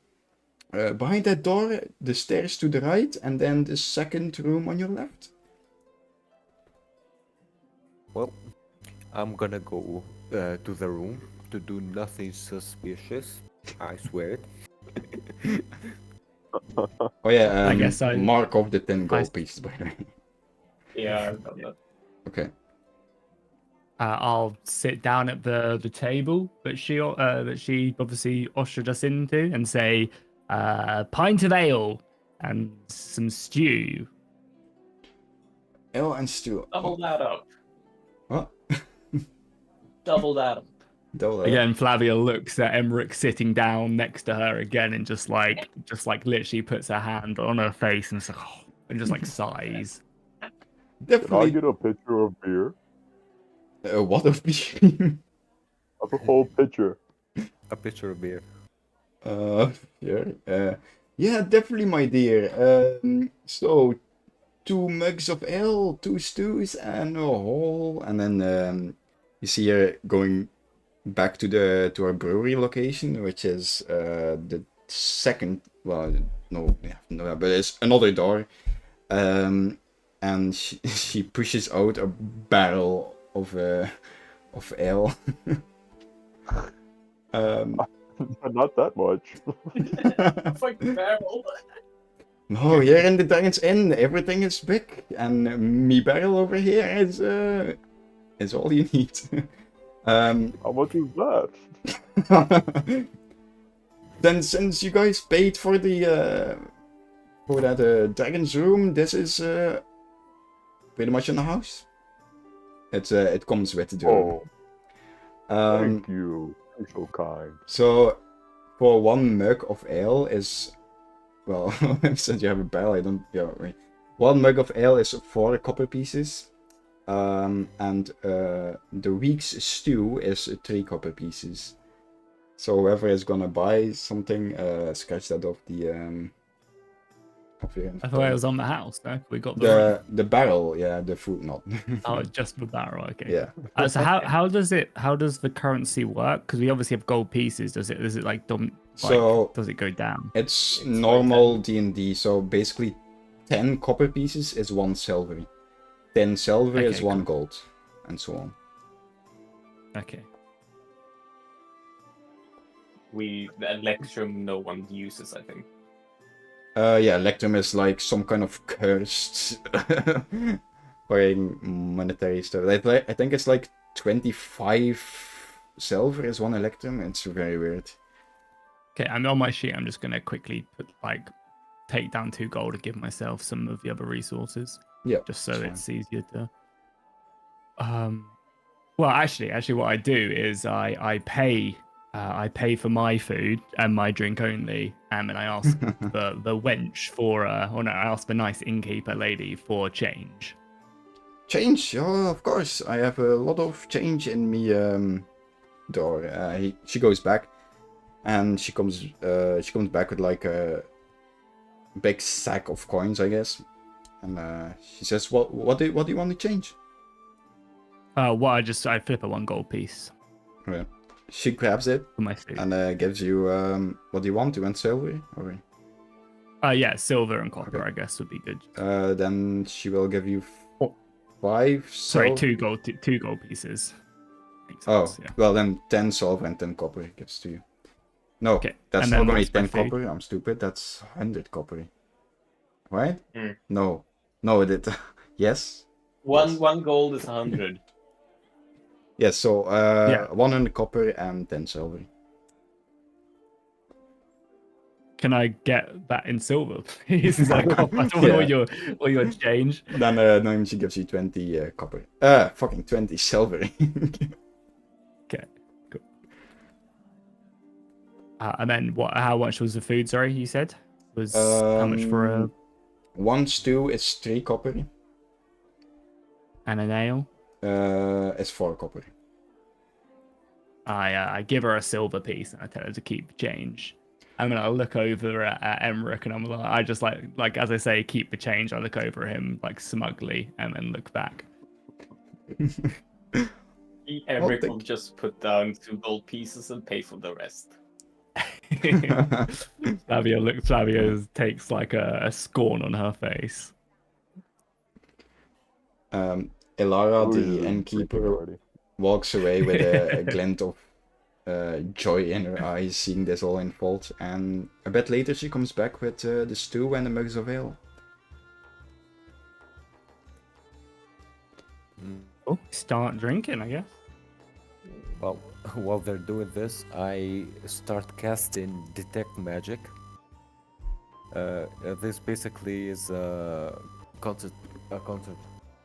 detect magic. Basically, you detect anything that's magical within 30 feet, and it takes about 10 minutes to cast, and it takes 1 action. So go ahead, Dim. Describe anything that's magical, or if I basically just waste the spell. You do it in the room, in the dragon's room, or Yeah, in the dragon room. Okay. Basically, anything within 30 feet, if it's magical, I'm able to detect it. Yes. As you cast it, you realize there are magical aspects to the room. One is the fireplace, which has been burning and providing you warmth. But upon a closer inspection, you see that there's actually nothing in the fireplace. It's just like a flame, seemingly coming out of nowhere. The other magical part is you feel like the door lock has magical aspects to it. So that's it, basically. Yes, that's all. Okay, then I'll walk out the door and start walking for. This basically lasts for 10 minutes. For 10 minutes, as long as I have concentration. Mm-hmm. So I basically just walk outside and down, and basically you can describe anything up, anything till 10 minutes. Basically get wasted. Yeah. As you If it's pass the other rooms going downstairs, you realize that the big rooms with the dragon symbol on it all have magical aspects on their locks. And as you go, when you go down, you don't really see any other magical things in the inn itself. So I just wasted the spell. Yes, basically. Well, I go and sit down with the rest of the guys. Alright. So, what are you going to do? As you guys are sitting and eating there, you realize that the sun basically is almost fully down, and it's pretty late. Sun get pretty late. So long rest, I guess. I mean, you can do whatever. Can Right. we keep an ear out whilst we're eating, seeing if any conversations by the people around us are interesting? Yes, you have the 3 soldiers next to you. Roll a... what check would that be? Perception check, I guess? Yeah. Roll a perception check to see if you can listen in to the soldiers. Straight D20 then. 13. Do you have any Ooh, nice. bonus, or is just straight? That's with my bonus 13. Okay. As you guys try to listen to the bustling inn, to the soldiers, you realize the soldiers don't really have anything useful to say. They're pretty much just fully drunk and are like talking about a random soldier who pissed his pants earlier today. A clumsy kid who apparently runs a potion stall in the town of Rosehill somehow managed to put the door of the store in flames, but nothing else burned down somehow. And they were also talking about a rose farmer who has been annoying like a lot of soldiers with something to do with his roses being destroyed. But more than that, you don't really hear.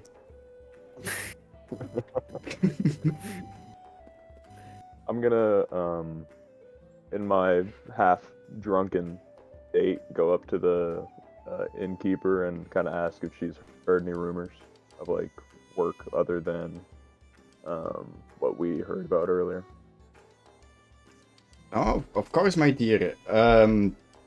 It's gonna cost you a little bit. I'm still a presentable innkeeper, and I don't really like to spell my clients' information. Okay, how about 5 gold? I got it earlier. Oh, 5 gold. That's a lot. You can give me just 1, and then I'll tell you. No, you should take it. You are very kind. You gave us the whole barrel.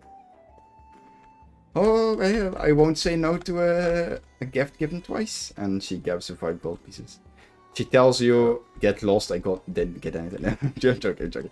She tells you about Decius, your wagon driver, that he is actually not really a merchant, but he brings goods from the closest city of Merkhaven towards Rosehill. And today he brought like a lot of spices. Once she's telling you that, you look to your side and you see Decius, who was at the bar drinking, has fallen asleep with like half his face in his stew. Like just he's totally out of the day. And then she tells you, more in a whispering tone, that she heard rumors of suspicious people around town, but that's about all she could know right now. The suspicious people is us.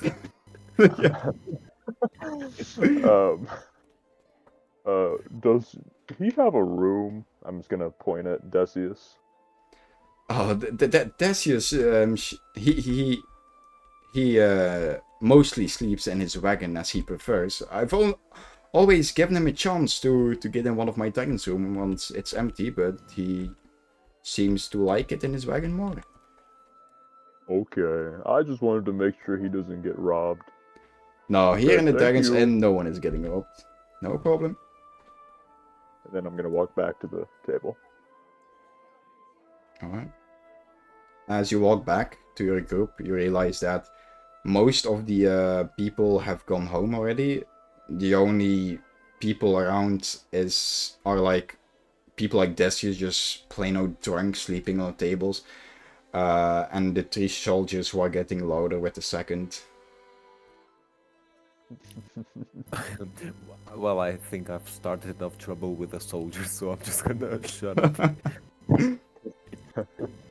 I've pissed off every soldier I've come across. So, you guys want to do something? Or should... I'm just gonna keep drinking. Yeah, I'm gonna just order another drink, I guess. Yeah, well, I'm gonna go to the room and get the rest, I guess, so... If so... Emmerich will also move out. Eventually, I'll go up to sleep. Yeah. After I get Oh, my fill. yeah, I'll be the last one up after the elephant, and I'll go up. Alright, so you all go for a long rest, I assume? Mm-hmm. Yeah. Alright, as you close the door, you go to sleep. And then next, Level 2. I'm scrolling up real quick.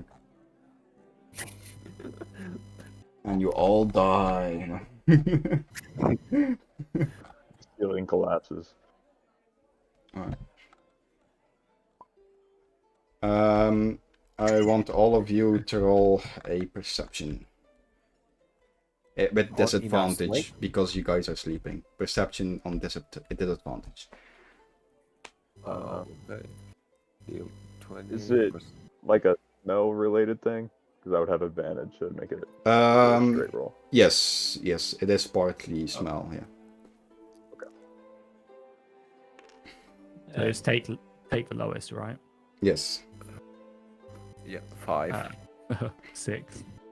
So 7 for me. Perception. 18.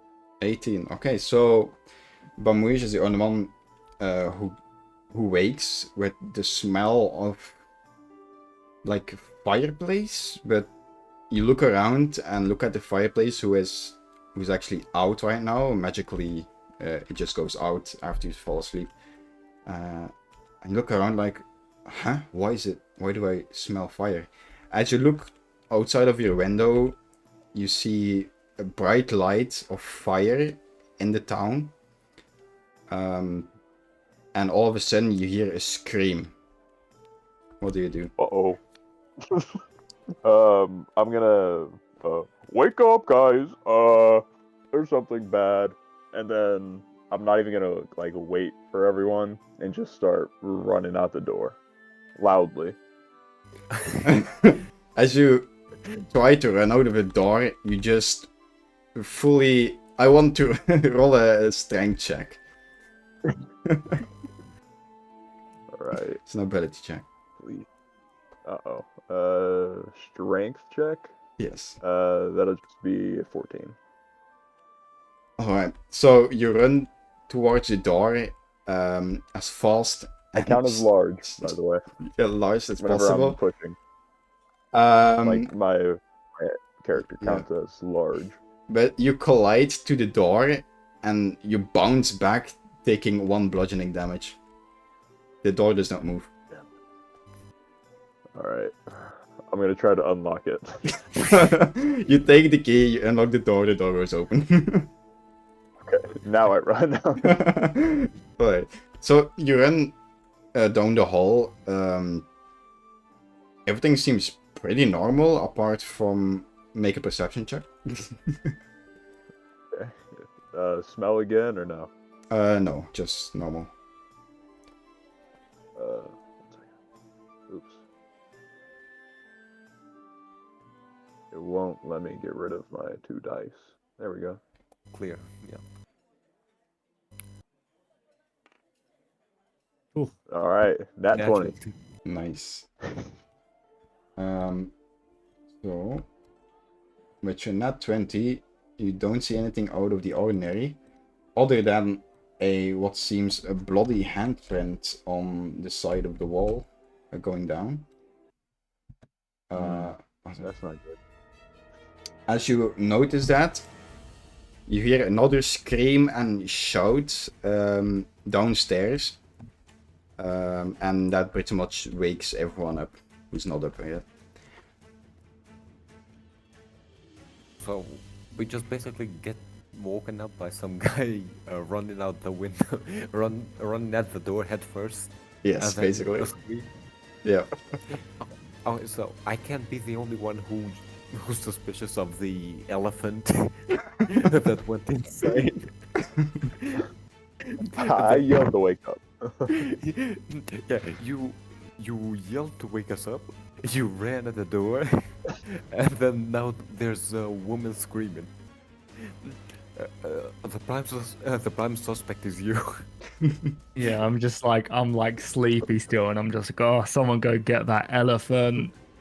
I think this is bad. You think so? I'm just Yeah, I think so. I'm I'm trying to cover up so people don't see that I'm fucking going out of existence. So I basically get dressed up and start going after the Bamouche. Is that how Yeah. you spell Bamouche? As you guys are prepping to go downstairs, you see an Imperial soldier, like, trying to run up the stairs, but he falls on his, like, forward, and he gets, like, it seems like dragged down, and you hear another, like, scream, presumably from the soldier, and then blood spatter from around the corner. Tim, are you okay? Ace just said his power went out. So wait a second. Oh, Okay. no. Is there a window in here? Window? Was Was it a legit question? Let's start looking around because I don't see an elephant. How does an elephant disappear? Magic. He's both very quick and very slow at the same time. Yeah. If you stand very still, I become imperceivable for the human eye.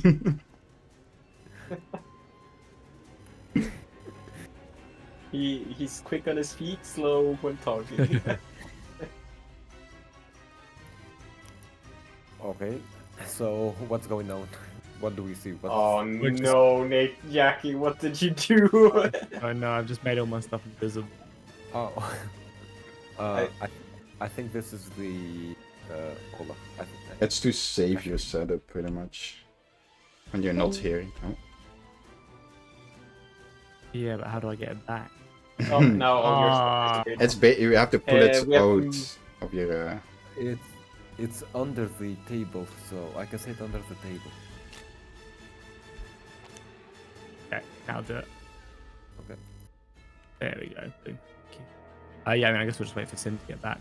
Yeah. But as he does, as he is coming, like I'll get up and I'll start making my way, like slowly. I'm not like moving fast or anything, but I will just like I feel like I'm in the middle, like in middle of the like the room in the middle, and yeah, I'll just like make my way slowly out and see what the commotion's about. When he's back, obviously. So you go downstairs, or you're still upstairs? Well, I guess I probably am blocked now because that soldier's just on the stairways in front of me, right? No, he got pulled down behind the the corner, and then you saw blood. Yeah. He got dragged away in the blood. That's why I'm asking about the window, because I don't want to fight that shit. He's gonna jump. Nice. There Building. are windows, but once you look outside, you realize that not just one building aflame, it's multiple, and you hear screams in the street. You hear soldiers yelling, "Hold your ground!" Okay, so we're basically caught in the middle of it. So Yes, so you realize that the town is in utter chaos, and you're inside of the inn still. okay, let's go outside the inn. I guess let's go fight some orcs. You gonna Well, go I outside guess the what- window, or like say fuck Ilara, the innkeeper? We go out. Let's wait for Sim because he's downstairs, right? So, Yeah. and there's something happening on the stairways, so let's just wait for him. Nothing else will happen, probably. As you wait too long, a dragon crashes to the... I don't think Sim's going to be able to join that. You can join Discord. Hmm. You guys can tell him, just join Discord.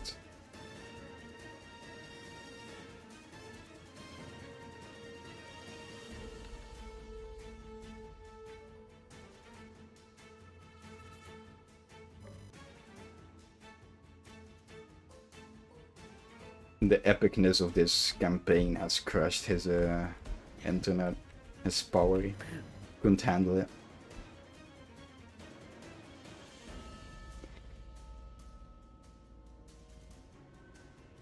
probably the cat from the potion shop who dropped something on his electric fucking stuff. You mean the big bad? Yeah, we know. We know. Big bad evil guy. No, boss will be angry. I can't believe we didn't even ask him about his boss as well. You know, that's all Yeah, we you- talked about. And we just didn't ask. You guys one are like, bit. alright, we're out. Yeah, we were just like, you suck. Well, we were kind of right. He was gonna burn down the building if we stayed. Yeah, it's probably him. But he Barbie somehow thinks to herself, I bet you this is down to that boy. burned down his Killing door, but the rest of his building didn't. He's that clumsy that he somehow managed that. I'm just gonna be quick, boss. I think Sim said he will try in a second. Yeah. Oh. Well, as this is all happening, I'm basically just a glowing stick as I'm putting every cloak on so people don't see him. While I'm completely obvious that I'm fucking glowing. Just came. Okay. Hey. Hello. Oh, Jackie's taking a piss right now. Yep. So you go. It's your turn. Is your You're power done. back, or are you just on your phone now? No, my power's back, but the internet still is gonna take a minute to reboot. Oh, okay. We can wait. for Waiting that until that comes back on. So, So we kind of waited, but the only thing you really missed is me describing when you look outside of the window that multiple buildings are aflame, soldiers are yelling, "Hold your ground!" and screams are done. So when I get into the hallway, can I roll like a perception, just like kind of, because obviously that soldier just got dragged and there's blood everywhere. Can I like roll a perception check to maybe see if I can tell if anything else is like visible to me before going down the stairs? Obviously. I can tell you just upright, nothing else seems different, just the soldier who got dragged away. And is that, sorry, did he get dragged down? So like obviously Bermuge is one floor below us. Is that one extra floor below him, or is it? No, so we have the bottom floor and then the floor where you slept on.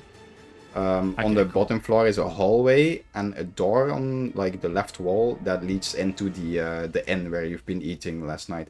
And the soldier has been dragged like past the door, like past the corner, and then you see blood splatting on the floor.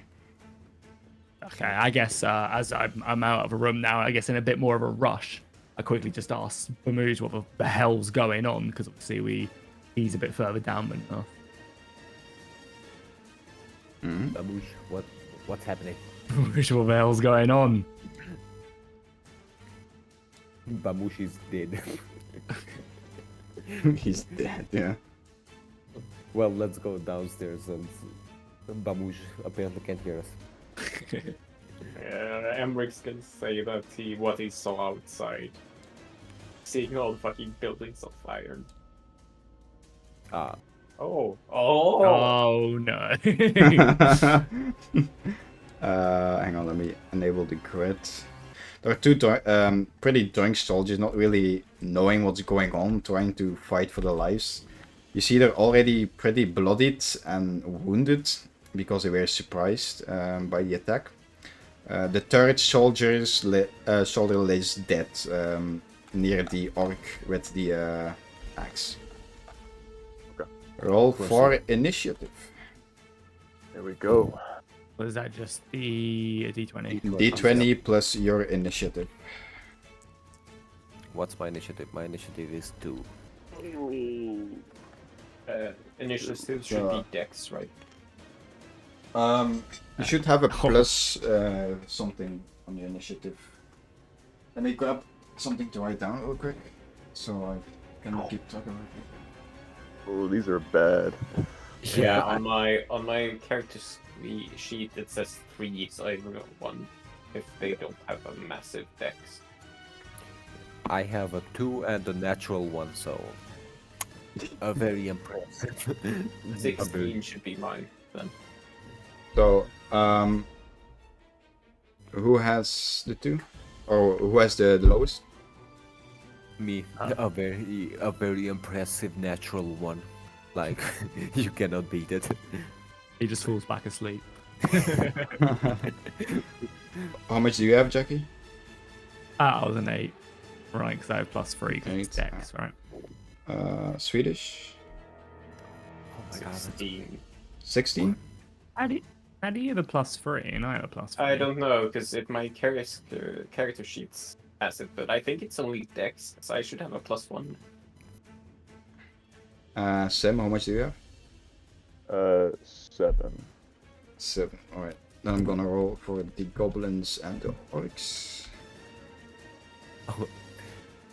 Ironhead is laughing at me. Fuck you, Ironhead. It's This is... one for the orc, one for the goblin. It should be 14 for me. I don't know why it's 3.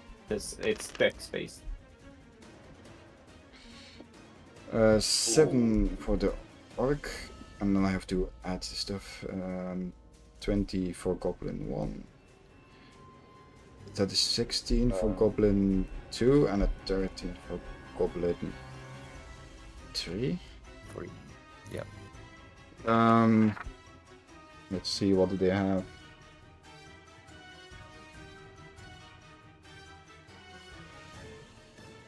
The I don't have highest any is- extras. Okay, there you go. So the first one will be goblin 1. Then it's goblin 2. Then it's Swedish. Then it's goblin 3. Then it's Sim. Then You're a it's sorcerer. then it's orc. Then it's black wolf, and then I have to roll for the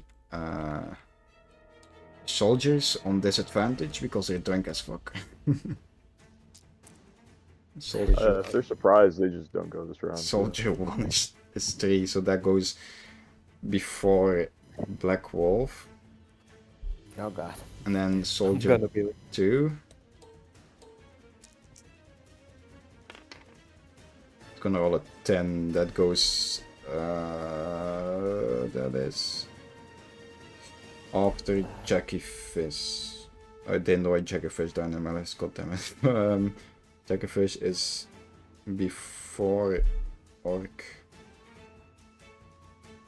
and then soldier 2 goes after. So I'm gonna rewrite this G2, G1, G2, G3 is Jackie Fish, soldier 2, orc, soldier 1, and black wolf. Alright. So first turn is goblin 1. Goblin 1 will be the closest because that's the easiest to remember. So he has a movement speed of 30 feet, which is 5, 10, 15, 30 is 4 This squares. is the one with the spear. I'll rename them. You know. We can rename. Oh yeah, there we go. Goblin 1. Yeah. He is gonna There's the other move. Goblin 2. 1, 2, 3, 4 towards this soldier, seeing the opportunity to strike from the side, and he's gonna do a. What is he gonna do? A normal melee weapon attack. So I'm gonna roll a d20.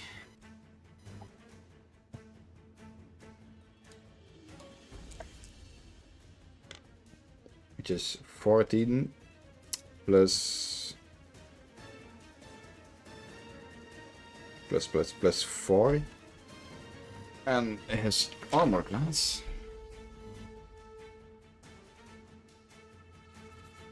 is gonna beat his armor class, so he's gonna deal 9 slashing. No, that's to hit. 1d12 plus 3. Okay. D12 roll. Deals 5 damage to. That's gonna be soldier 1 and 5 HP. How much health does he have? There we go. There. There's Alright. Then it's turn for Goblin 2. Goblin 2. He is gonna move towards this soldier. Behind him. And he's also gonna do a melee attack.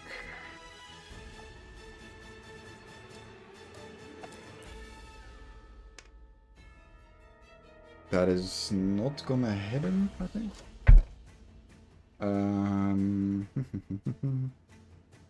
That's +5. That's not gonna hit. So he misses his swing. Then it's Swedish. It's your turn. All right. Emric will move to right by the door opening. Are we gonna block each other or not? Yeah, I'll block everyone. Yeah, cause I can't move further than that. You can run to each other for now because it's a door and it's annoying. Okay. And he's gonna cast Firebolt at Goblin 2. Firebolt. Yes, roll to hit. And it's a +4 to hit, so roll. So 17 to hit. 17 for Goblin. That's gonna hit. Roll for damage. Straight D10. 7 damage. To Goblin 2. 7 damage. Describe the kill. Do you add anything to that? Describe the kill. Emric will turn around from the door corner and just raise one hand and straight blast the firebolts in the back of the goblin's head. And he crumbles to the floor into a dusty ash. Screeching and screaming. Alright. Anything else? Nope, that's my turn. Alright. Then it's Goblin's 3 turn. He's already engaged with Soldier 2, and he's gonna do a slashing melee damage. A melee attack, I guess. That's gonna fail miserably. Alright. Then it's Sam, it's your turn. Okay. Gonna run, step over Emric. Going over here. Step into melee behind this orc here. Mm-hmm. Since I'm opposite to the guard, I'm gonna get advantage on my attacks. So I'm just gonna take my first unarmed melee strike. Yep. Oh, there should have been 2 dice. This one's adding to it. 3 and I'm taking the first number. 19. That's gonna hit. Roll for damage. Yeah. 1d.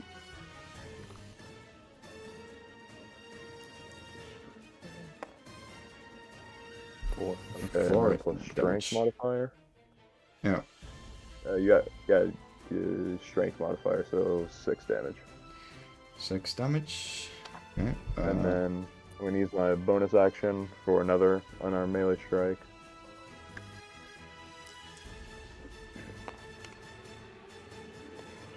+18 stuff. It's gonna hit. Good. Oh yeah, that's your damage or what? Or that your attack. That's your attack, right? That was 2 attack. Oh yeah, okay. 1d4. 4 again, so another 6 damage. That's a 12 total. As you hit him twice, he grunts. It looks like you hit him in the kidney or something, so he collapses a little bit but stands back up and turns towards you. I'll stare right at him. Alright, it is Checkerfish, it's your turn. Cool. So each one of these squares is 5, right? Yes. I guess can I attack diagonally? Yes, as long as your square hits the surrounding squares, yeah. It's like a Cool. circle, kind of. Do I get advantage even if there's people he's in combat with, right? I get advantage or not? Is that Boulder Skate 3 I'm thinking of? As a rogue, you get advantage, yeah. Yeah. So I guess I will go here, and then I will, take a strike at the orc. Alright, roll to hit. Cool. And I get advantage, right? So 2. Yes, so 2 d20s, and then plus your whatever to hit die is. For your, Yeah, so I'm using the rapier. Yeah. The rapier is a +5. I think that's gonna hit. Yeah, that hits. +5, so it's 20. Roll for damage. Cool. So it's 1d8 +3. And then it's sneak attack as well. Kind of advantage. As a rogue, yeah. And sneak attack is what? Just a 1d6. Right. Should be. Yeah, 1d6. So yeah, so this is the 1d8 +3. I'll roll that first. So 8, and then sneak attack is d6. Did I say? Right. Yeah, 1d6. Should be, yeah. So it's 8 + 5, so I do 13 damage. Describe the kill. Describe a kill. So Yeah. I basically lunge in. I literally leap over the dwarf with my hand on his head, and I just come in like after Bamuj, and I just slice my rapier straight in between the gap in the orc's armor, between his shoulder blade and his helmet, and just pierce him straight through the neck. Yeah. And as I pull out the rapier, I just like clean it full of blood and like split the blood off the sword. As you do that, the orc falls to his knees, gluttering like suffocation noises as his lungs fill with blood, and he collapses to the floor. Alright. Anything else that you can do? I moved 1, 2, 3, 4, 5, so I can do 5 more.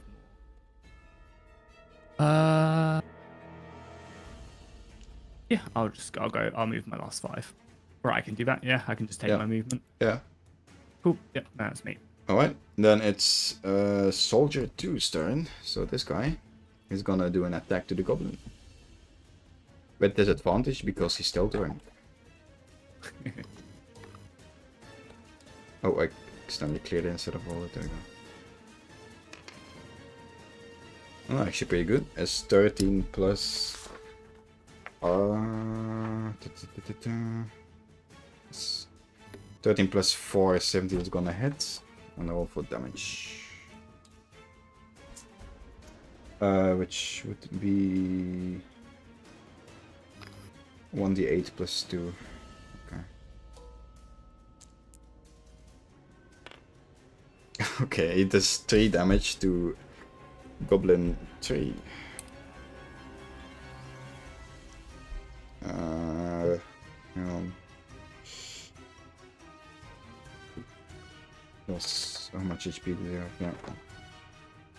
Okay, then it's... The orc is dead. Soldier's 1 turn. He's also gonna do an attack to the goblin next to him. Disadvantaged. That is gonna miss.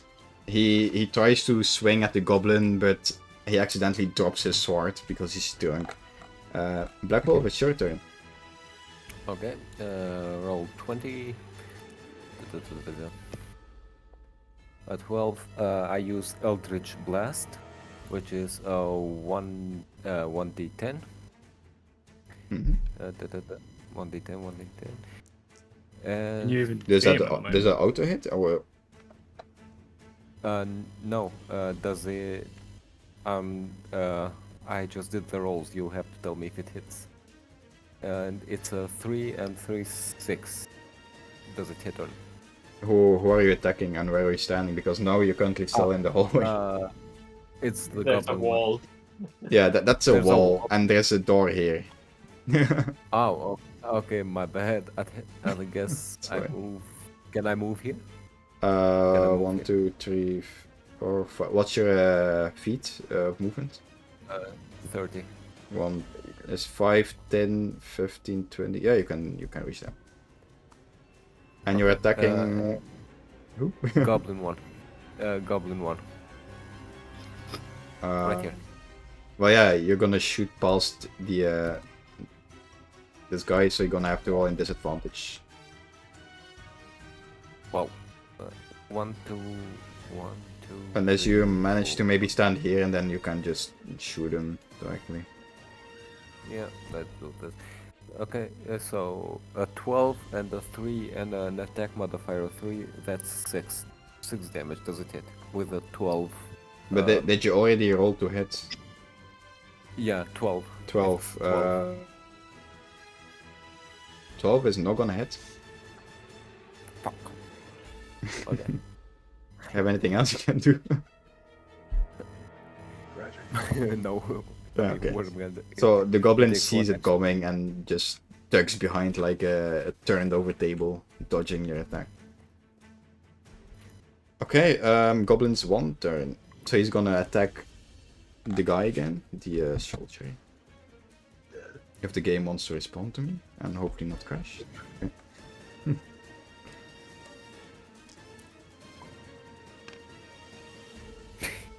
Okay, that's not gonna hit. He swings his rusty blade and misses, or like the soldier like pushes it aside with his blade that he dropped on the floor somehow. Swedish, it's your turn. Okay. Yeah. So Emric is gonna run 1, 2, 3, 4. Get behind the goblin and do green flame blade. No, never mind. Don't do that. Just attack it. Alright. Do you People- take like how does again? I'm just first time I'm doing it, and so I'm just asking like, do you not take opportunity attacks from running No. there, or just, no? Only Because if it's you still within the yeah. Only if you leave Okay. the range, let's say. Ah, cool. Good to know. So I will just attack with my battle axe, which is a D20 Okay. plus Yeah, roll to hit. 4. Oh yeah, sim also makes again we're just learning, so I'm just asking questions. Yeah. Does the table class is like a difficult terrain because Yeah, table? it should be double movement, moving across it. Oh yeah, Yeah. I mean, if you want to do stuff like It's that, still sure. fine, right? 5, 10, So it just says from here, Mhm. 5, 10, 10, 25. Yeah, then 20. yeah, I'm just asking because it's the first time I'm You doing. can still make it. Yeah, it's for most of us first time. So D20. Is it advantage because I'm flanking him? Or is it not? Are you casting a spell? No. Oh, never mind. I don't know if it's Melee. only a rogue thing or not. It should be, because you're flanking. Yeah, let's say it's advantage. Go ahead. Yeah, I'm only used to play as a rogue as a player, so I never really question my advantage on rolls. 17. So that should be a Yeah, that- 21. That's gonna hit. Roll for damage. Yeah, 1d10 plus 2.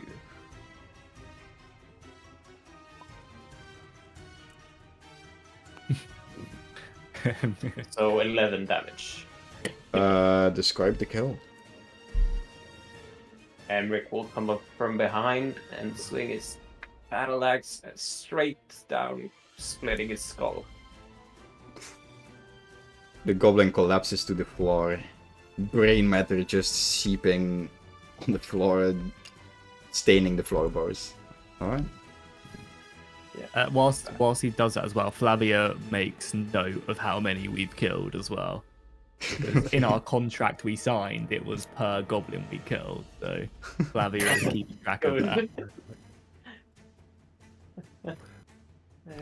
Alright. Next up is Goblin 3. He's gonna attack the soldier again. Or at least attempt to. So 11, that's gonna hit. His attack was a D8. No. Right. D6 Because he's plus 2. just phasing through the ground. D6 plus 2. It's 3 damage. As the goblin attacks, he lunges for the throat of the soldier, plunges it into the throat, and the soldier collapses to the floor, dead. Little bitch. Alright, and then the goblin is gonna see you guys and try to flee. Hell no. Sim, it's your Get him turn. in up, man. Okay, I checked rules by the way. Whenever for flanking, it's on opposite sides or like opposite diagonal that you get advantage. Oh, okay, yeah. So it isn't advantage if we just next to each other up front. I think rogues can be. Yeah, depending rogues on, probably, like, yeah. Alright. something, but I don't know. Rogues.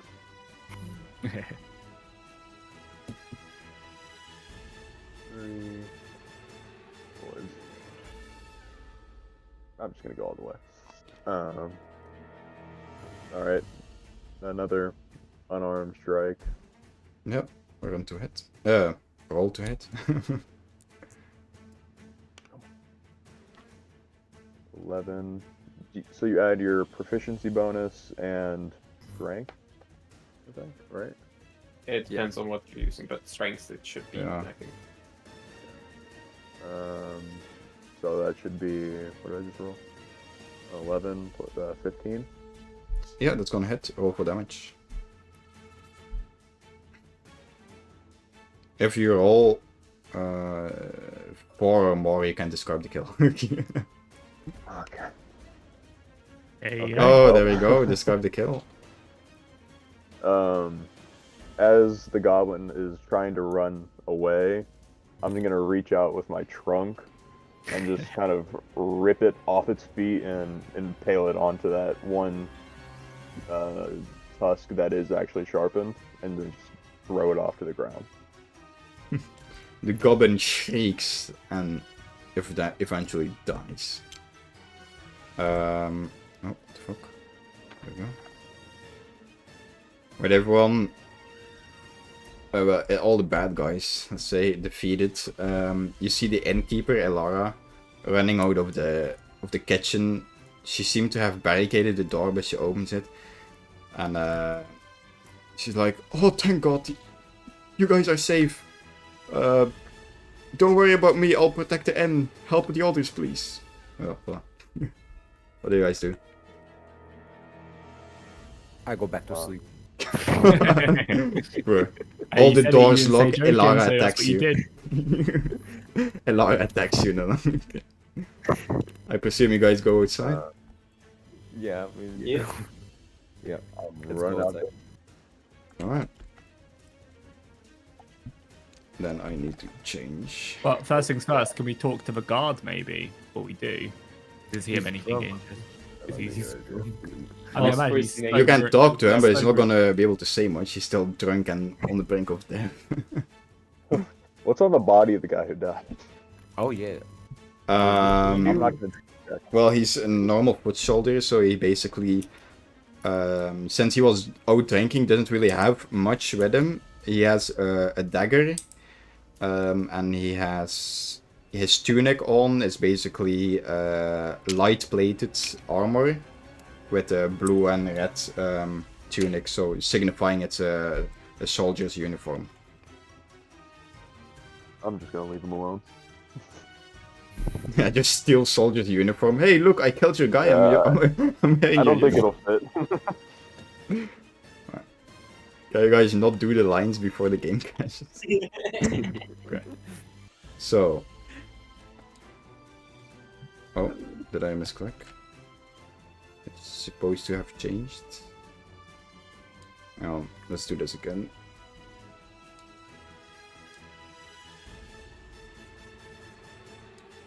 Oh, I had to upload the image. There we go. Ooh.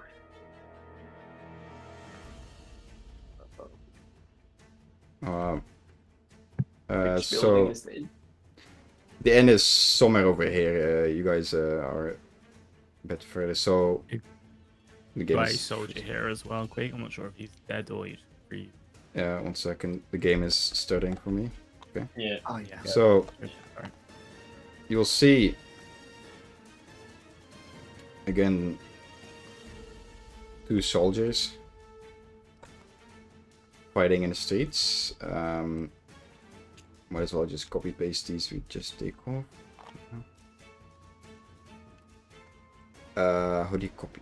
Here, copy. Oh, it's maybe a bit too much. Didn't mean to do that.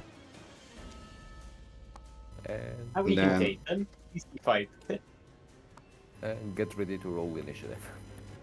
Have you when you guys cast your spells, are they cantrips or are they spells? Yeah, Slots? chips. Mine are cantrips again, because I only have 2 spell slots right now. Mhm. Same. That's why I can't play a wizard. I'd be way too conservative with those spell slots. Or sorcerer. Alright.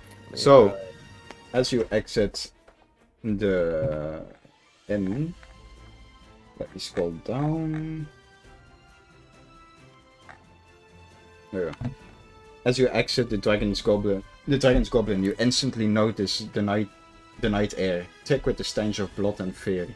The flames lick at the sky, cast an eerie orange glow on the scene before them, turning Rosehill into a tableau of nightmares.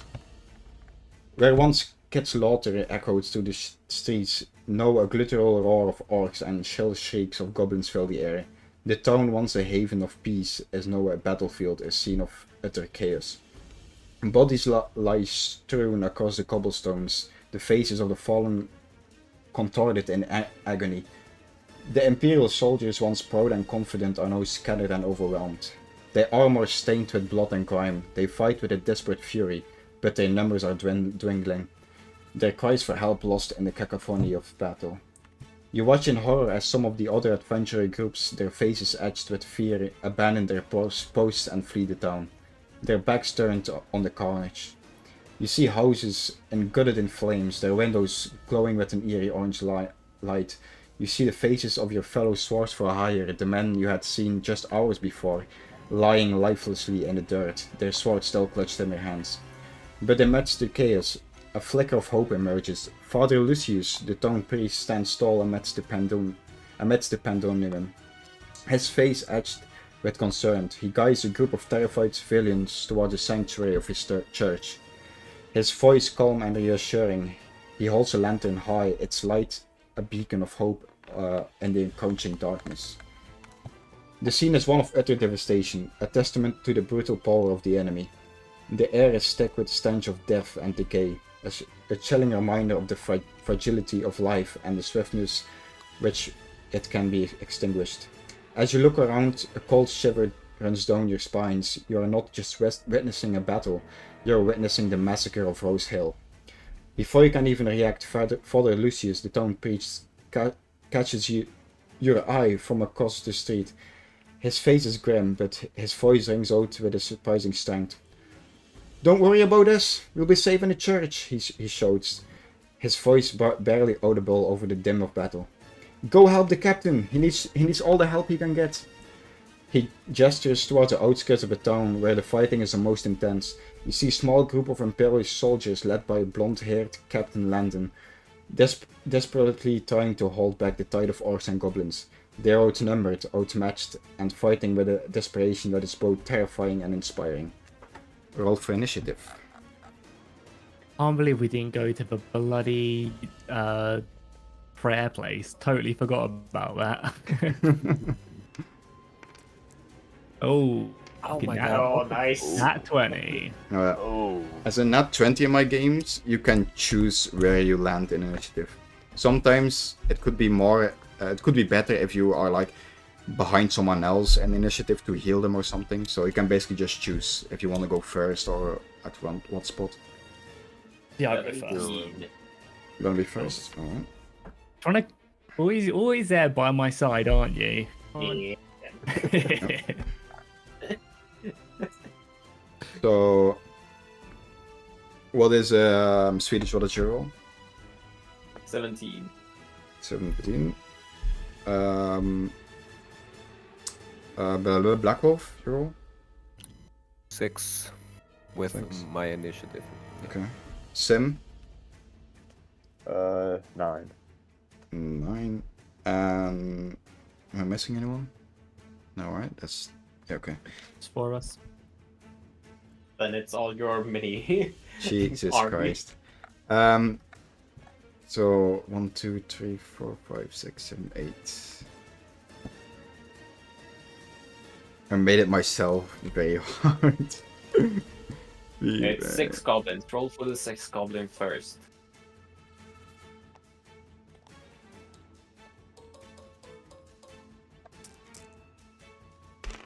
Apparently, I should have been rolling a d6 instead of a d4 for melee damage. Yeah, probably. It's fine.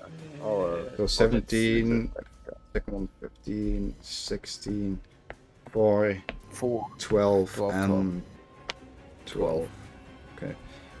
Goblin 1, Goblin 2, Goblin 3, Goblin 4, Goblin 5, Goblin 6. And then the 2 orcs. 2 orcs. Only 1 orc. 1 orc. Take the lowest. Yeah, the lowest. 4. It's 4. And then for the humans. That's going to be 17 and 19. So soldier 1. 17, It's, soldier 2 is 19. They roll good. It's a d4 you should use. Okay, so first On me? Yeah. Checky fish, then I might it's Looking at 2024 rules soldier over here 1. in the corner. Yeah, 2024 is another. It's another book. It's not the Yeah, I one know. we're using. Goblin 2. No, that's It's over Goblin here. 3. Like I have the Level little 5. Yeah. monk feature. Level thing. 5 is the d6.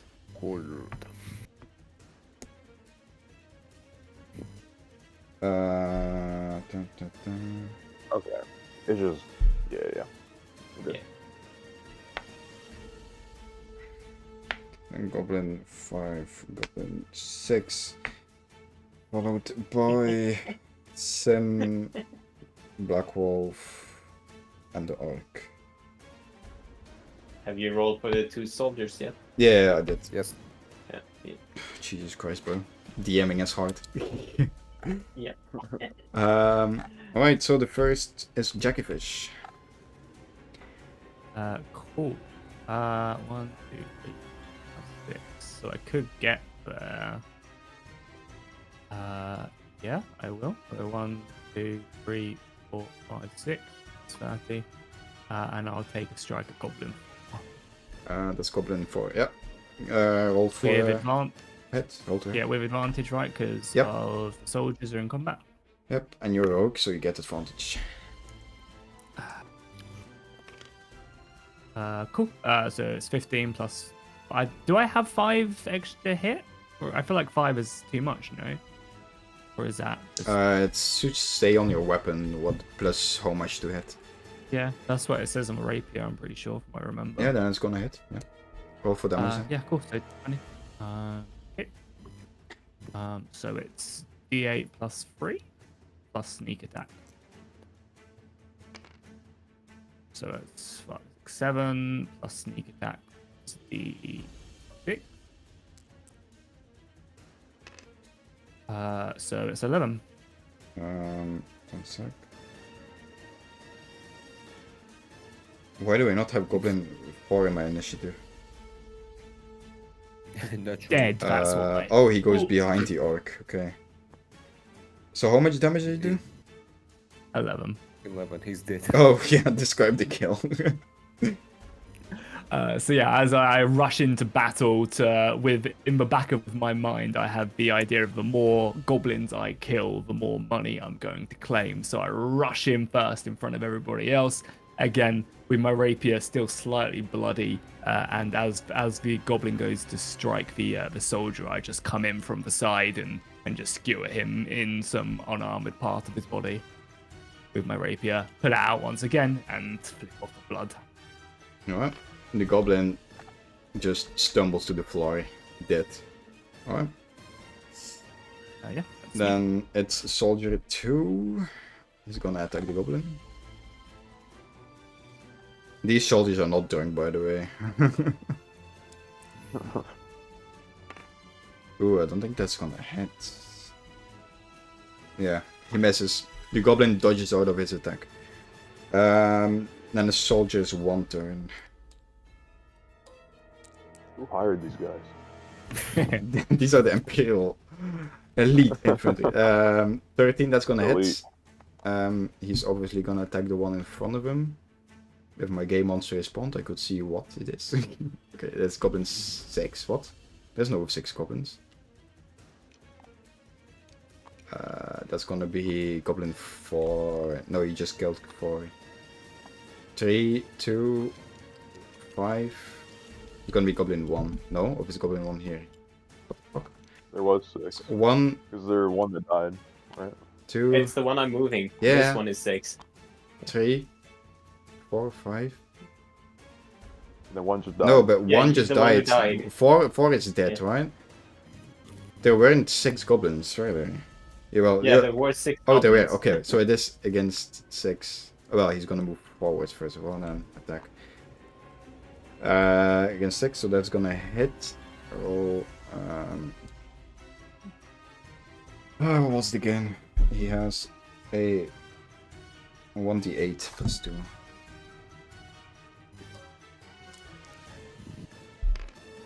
Oh, yeah, okay. The seasoned soldiers marches forward with his shield and spear, just like the old good Roman Empire did in the mythical universe that doesn't exist here. And he, just lunges forward with his spears and basically, stabs him in the chest. Like a kebab, the goblin dies. Alright, Swedish, your turn. Okay. Emric will run forward to there, and he will cast Firebolt against Goblin number 3. Alright. So it's a d20 plus 4. Oh, that's my turn. Plus 4, that's not gonna hit. The goblin dives to the floor, dodging your attack. And that's my turn. Alright. No, it's all the goblins. Goblin 1 is gonna do first.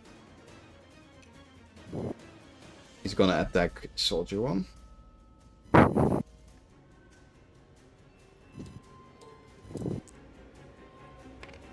That's gonna hit. Then that's a d12 plus 3.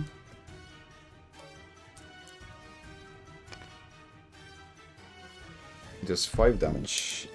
The soldiers 17. On my list, where is he here? Alright, then it's Goblin's 3 turn. Which is here. It's gonna try and flank the soldier. He doesn't get advantage from that. No, You need to get one more over. If anything. it's a 9. 9 for goblins, that's plus 4. That is gonna be a... not enough, I think. No. The soldier blocks his attack with a shield. Then it's Goblin 2 turn.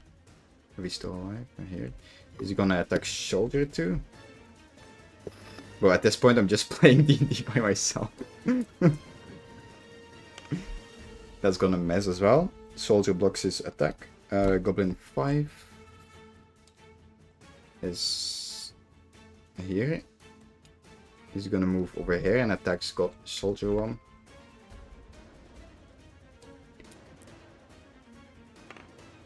It's also gonna miss. These soldiers are badass, dude. And then Goblin 6 turn is dead. Alright, he was dead. Okay, do that. Sim, it's your turn. Alright. Ooh, okay. Gonna run down this way. I'm guessing that won't be difficult terrain.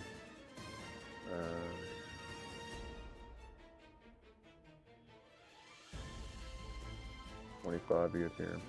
I'm gonna attack Goblin 3, unarmed strike. Mm-hmm. 18. Yeah, that's plus- gonna hit. Roll for damage. Yeah. Okay, 1d4 plus 2.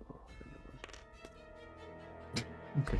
So 3 damage. Lovely. To Goblin.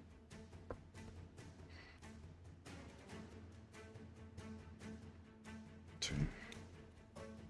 Mm-hmm.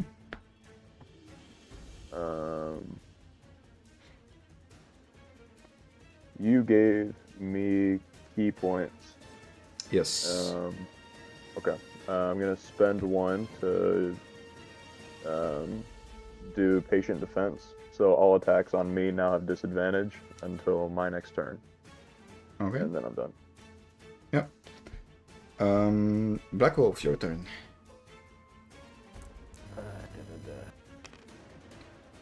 19. Okay, this has to hit. Who are you gonna? Who are you attacking? I come here and I attack the orc with Okay. an Eldritch Blast, which is a 1d10. Mm-hmm. Nope,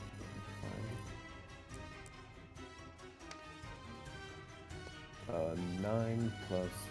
Is that a 9? Why doesn't it count? You have to roll to hit first. He already did. Yeah. 19. Oh, okay, sorry. Oh, it's a 6. A 6 plus 5. It's 11. Okay. The orc, Because it- he gets hit by the blast. He looks. It's a tough orc, but you see that he's starting to buckle on his feet, on his knees. he survived that. Yep, he survived that. Orcs are strong, my guy. Is that everything you can do? Yeah, it takes 1 action, so. Then it's actually the orc's turn. He's gonna attack Bamouche. And disadvantage? Or was it damage disadvantage? Disadvantage on all attack rolls. Okay. 1 second. So, 2 roll. No, he's gonna miss. Yeah, no. So he just got hit. He tries to attack Bamouche, but because he's weakened, he kinda fumbles his attack. You manage to dodge it. Jackerfish, your turn. Jack. Yeah, sorry, it's just me and Swedish. I'm just trying to figure out if my sheet's good. Yeah, Ah. yeah. So So it should be you have 3 dex and 2 proficiency, right? so it is +5 to hit. +5 to hit, and then only +2 to damage. Ah, okay, cool. Sorry, I cheated. I added an extra +1 to damage. I'm so sorry. Okay, cool. I will just jump here, I guess, and take a strike at Goblin 3. Alright.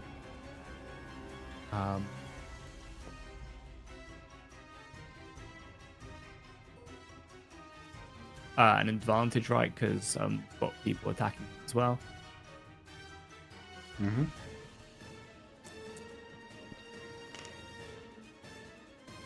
So Yeah, that's that's gonna a 24 Yeah, that's damage. So it's the 8 plus 2 plus 2, not 3.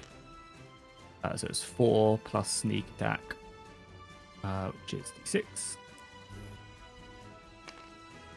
So that is 7 damage. Yep. Goblin 3. Describe the kill.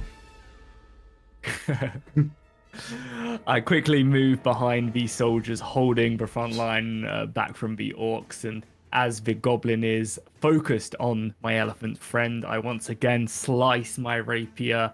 I've seen so many goblin mechs this night, once again plunging into the blood of the goblin, pulling it out quickly with finesse, throwing away the blood once again, and looking ready for another target. Alright. That's another goblin down to the count. Soldier's 2 turn. It's gonna attack By my this- count, that's 6 goblins so far, boys. Don't worry, I'm keeping that in my head. They did 3 say by my hand. important goblins that we just saved more. Yeah, he yeah. specifically said Fuck. important ones. Hold on, I'm gonna roll persuasion. You Yeah. can't convince me. So the soldier misses his attack. He's too busy trying to hold back the hordes that he can't really get an opportunity to attack him. Then it's soldier's 1 turn. Basically same thing. He's trying to hold the lines, can't really do much other than that. Swedish, your turn.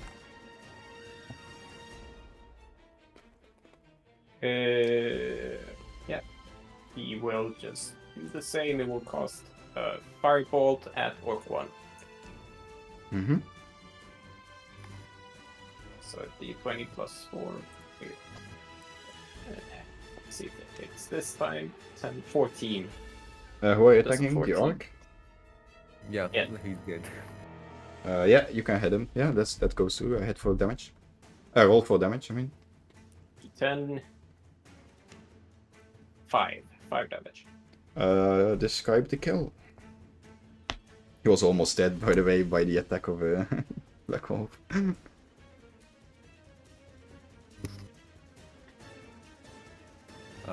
Gonna describe the kill? Or just... He's dead. Fuck. Okay.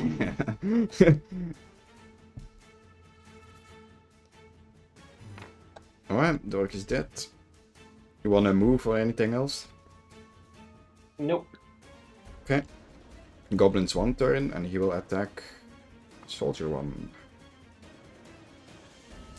Is one of these the captain? No, Or these is are the just other- soldiers. the fight- Okay, the fighting goblin that way? is... The soldier is still holding firm.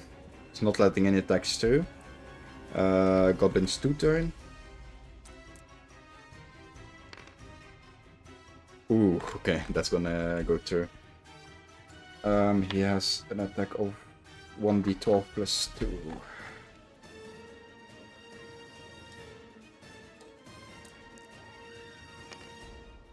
There's another 6. That is against... Is this guy shoulder 2? There's 11 points total. Okay.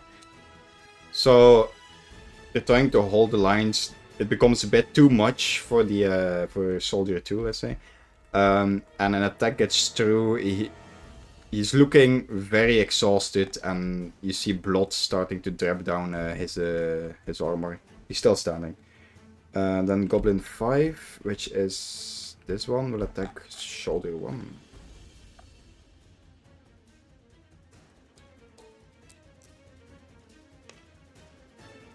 That is gonna miss. Soldier 1 holds the count.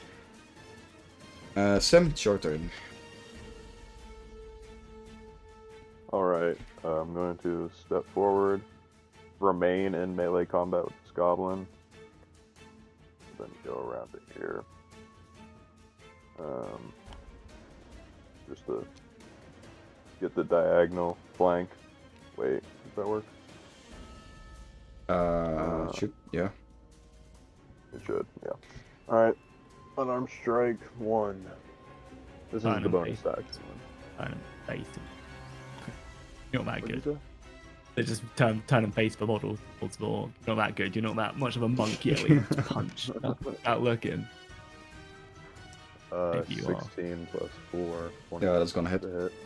Roll for damage.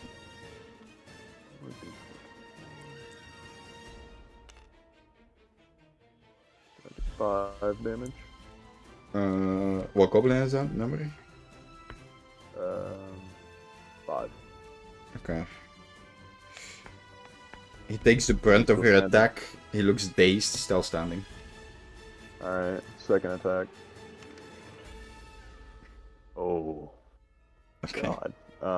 7. Is that to hit? That's not Yeah. gonna hit, yeah. Alright. Alright, well. Goblins are very dexterous. Dodge your attack. Well, Okay, Black Wolf, your turn, unless you have something else then. Nope. I move Okay. right here in front, Yep. in front of this carriage, whatever it is. And Eldritch Blast, Goblin. 5. Hold on, let me make an attack roll. Yep. 20. 12. Does that hit? Plus how much?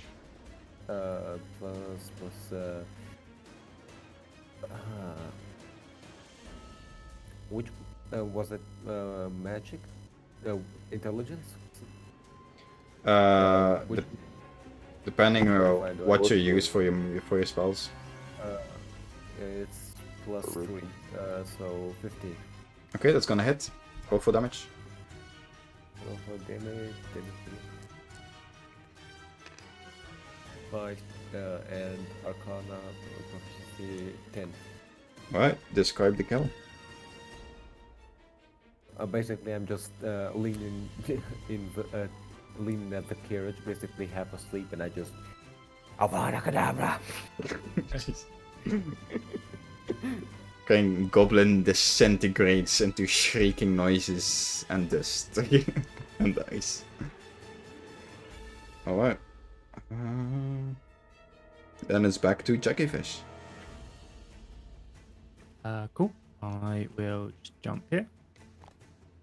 I guess I'll go next to my elephant friend. And I will attack Goblin 1. Alright. I don't... Yeah, I'm just not sure if I should be getting advantage on these, but... I can read it, look it up after the session. Mm-hmm. Yeah, I feel like Can you get to the square here? Yeah. Then you get advantage. I just don't get it. I don't get a Yeah. special rogue advantage for anything. Right? I think that's bold escape really that I'm thinking of. Probably, And- bro. Yeah, Okay. because I'm not like stealthed or anything yet. But yeah, I'll be behind him, and I will roll. So it's a 20. Yeah, that's gonna hit. Roll for damage.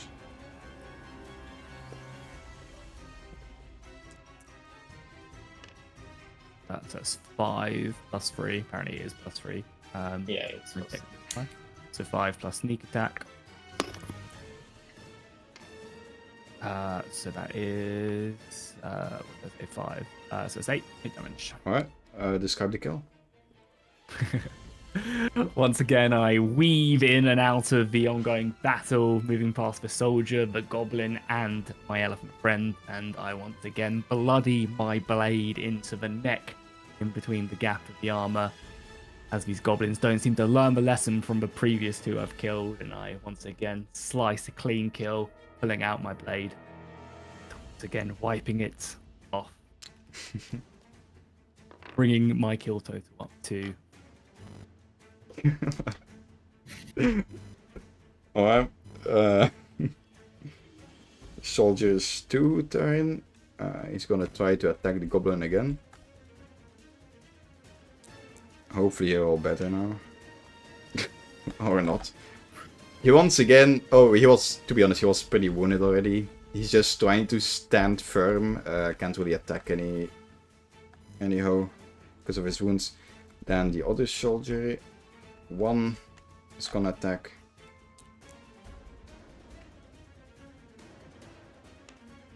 That's a... Ooh. That's a net hit. The other soldier is clearly better than the other one though. He charges forward with his spear again, which still has the other goblin like attached to it, and he just penetrates the gut of the other goblin. For how much damage? It's gonna be. Does 1d8 plus. Advantage. He also has Plus 2. advantage to the Yeah. No, it's double the dice, right? you basically roll 2 dice and pick the higher one. No, the crit. He has a crit, so it's double the dice. Yeah, the crit is. I actually- do have where's the critical cards. Just get the cards. Critical should be that he rolls a doubled amount of dice for the damage, if I'm not mistaken. A lot of people does this differently, so I don't know how quick has decided it. I'll just do the higher of the two. Was it D8? Yeah.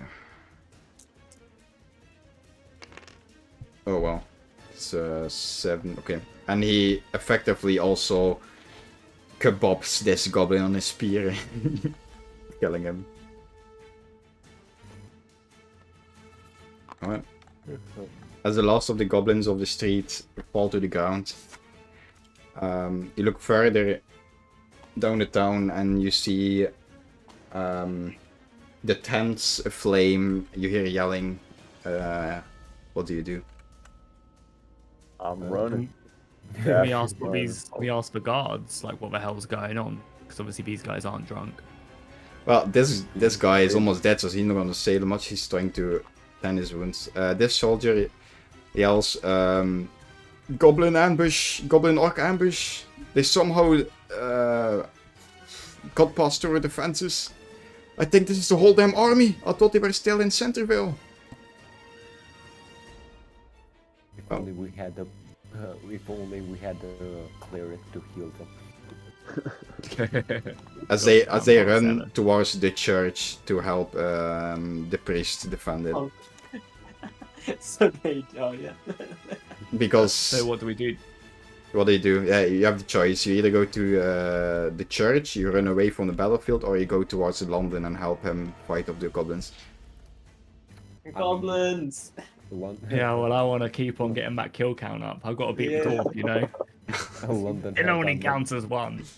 No, the fucking orc counts as double. Oh, Yeah, I mean, I assume Sim's already run off anyway, so Yeah. run after the elephant.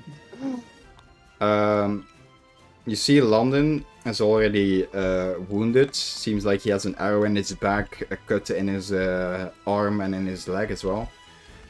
Most soldiers around them, you count roughly 6, lay dead on the floor. And they're surrounded. Yeah. Okay, roll for initiative. Alright, everyone, save our money. London has our money.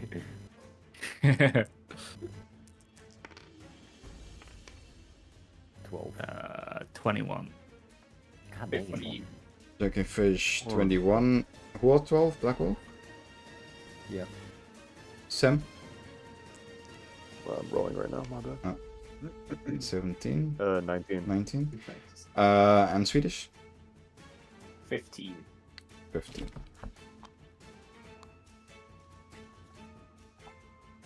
Okay, there are 3 goblins on our.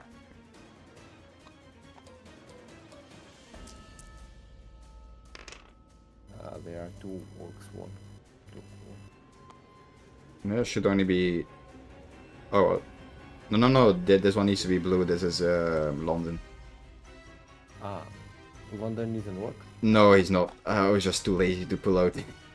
Nothing. So Goblin 1 has an 8, Goblin 2 has a 10, and Goblin 3 has a 5. Then for the soldier and London.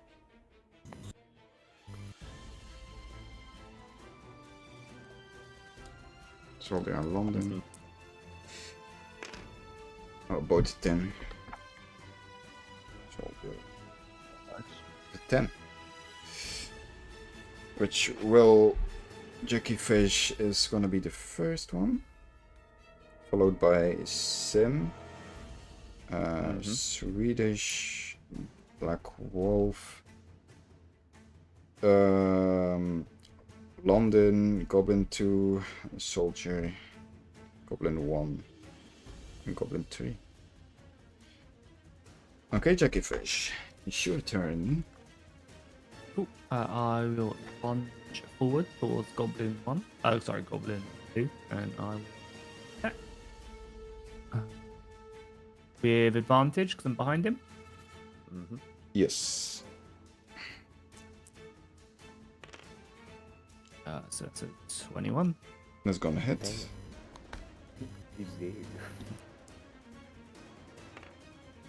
So 4, 5, 6, 5, 6, 7. And sneak attack. So 8 damage. Yeah, describe the kill. So as Just we killing approach all the goblins. as we approach the camp, we can see the battle, and in the confusion, I was able to to make my way in, come up behind the goblin, and once again, you guys know it.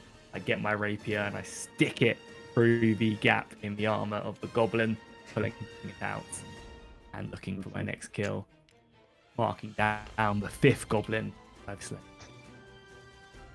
Alright. Unless you want to move, it's 7 turns. Oh, yeah, sorry. So I moved 10, so I think I will just probably jump back behind them Okay. and then pass it. Good. Alright. Yep. Gonna run up, kind of do a similar thing, right behind this orc over here. Try to Mhm. get my revenge back for getting my kills stolen. I'm gonna spend my last key point in order to do a flurry of blows. So I'm gonna be able to attack 3 times here. All 3 will be at advantage because I am flanking. Here's the first one. 18 plus Yeah, that's gonna hit. 4. Yeah, I'm just gonna roll them all and Yeah. then do damage after. Mm, 20. That's also hitting. And a 12. I don't think that will. Not 12 doesn't hit. Okay. So 2d4. I'll add the +2 to each of these separately. Or just 4 total. So 9 damage total. 9 damage. The orc, where's the orc? Alright. He's still standing. Lavia licks her lips, seeing the weakened but not dead orc. Do you think you'll get a chance? Oh, you'll be missing Dwarf, don't worry. Swedish, your turn. And Emric will run up and cast the Burning Hands in a 15-foot cone ahead of him, trying to miss Bamush or the soldier, if that's possible.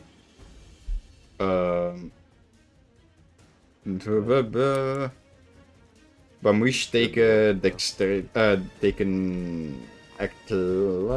athletics. I'm gonna also a dex. If I'm taking damage. Yeah. I'm also doing one for London. Oh, is this to like avoid the damage entirely? Is that what you're saying? Yeah, One just thing jump to out of the guide. way. You said acrobatics? Yes. Acrobatics. Uh-oh, that's my bad one. 12. Yeah, you managed not to get hit. So roll 2 hits. It's not a roll to hit, it's a spell. Okay. DC, so it's spell, and it's a dexterity saving throw for each creature in the. Let me see the orc. The orc and the goblin should be. So the orc has an 11 total. The goblin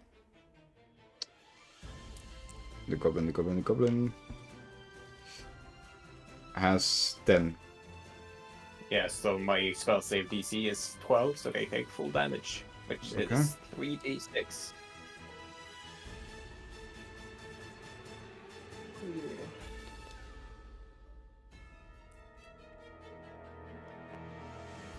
And that's 8.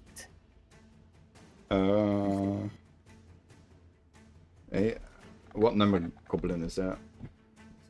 1. I'll describe the orc and the goblin kill. Damn you. Emric will run forward and he will push out his hand, and from it, cone of fire will burst forward, incinerating all that's in its way. The orc and goblins screech and are reduced to dust. Okay, then it is London's turn. He's gonna attack Goblin 3. Yep. 11 plus... plus 5, 16. That beats it, so he's gonna roll for damage. 2d6.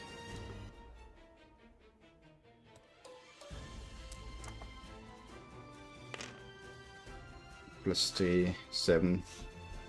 And he just completely destroys the poor goblin. Like a true captain would.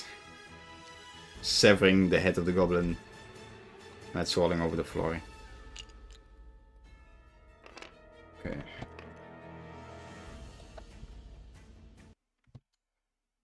There we go. As the last goblin falls to the floor, the battle is still raging on around you. London turns to just all of you, and you see him glancing down. There's blood dripping down his gut. He looks worse than you thought he would.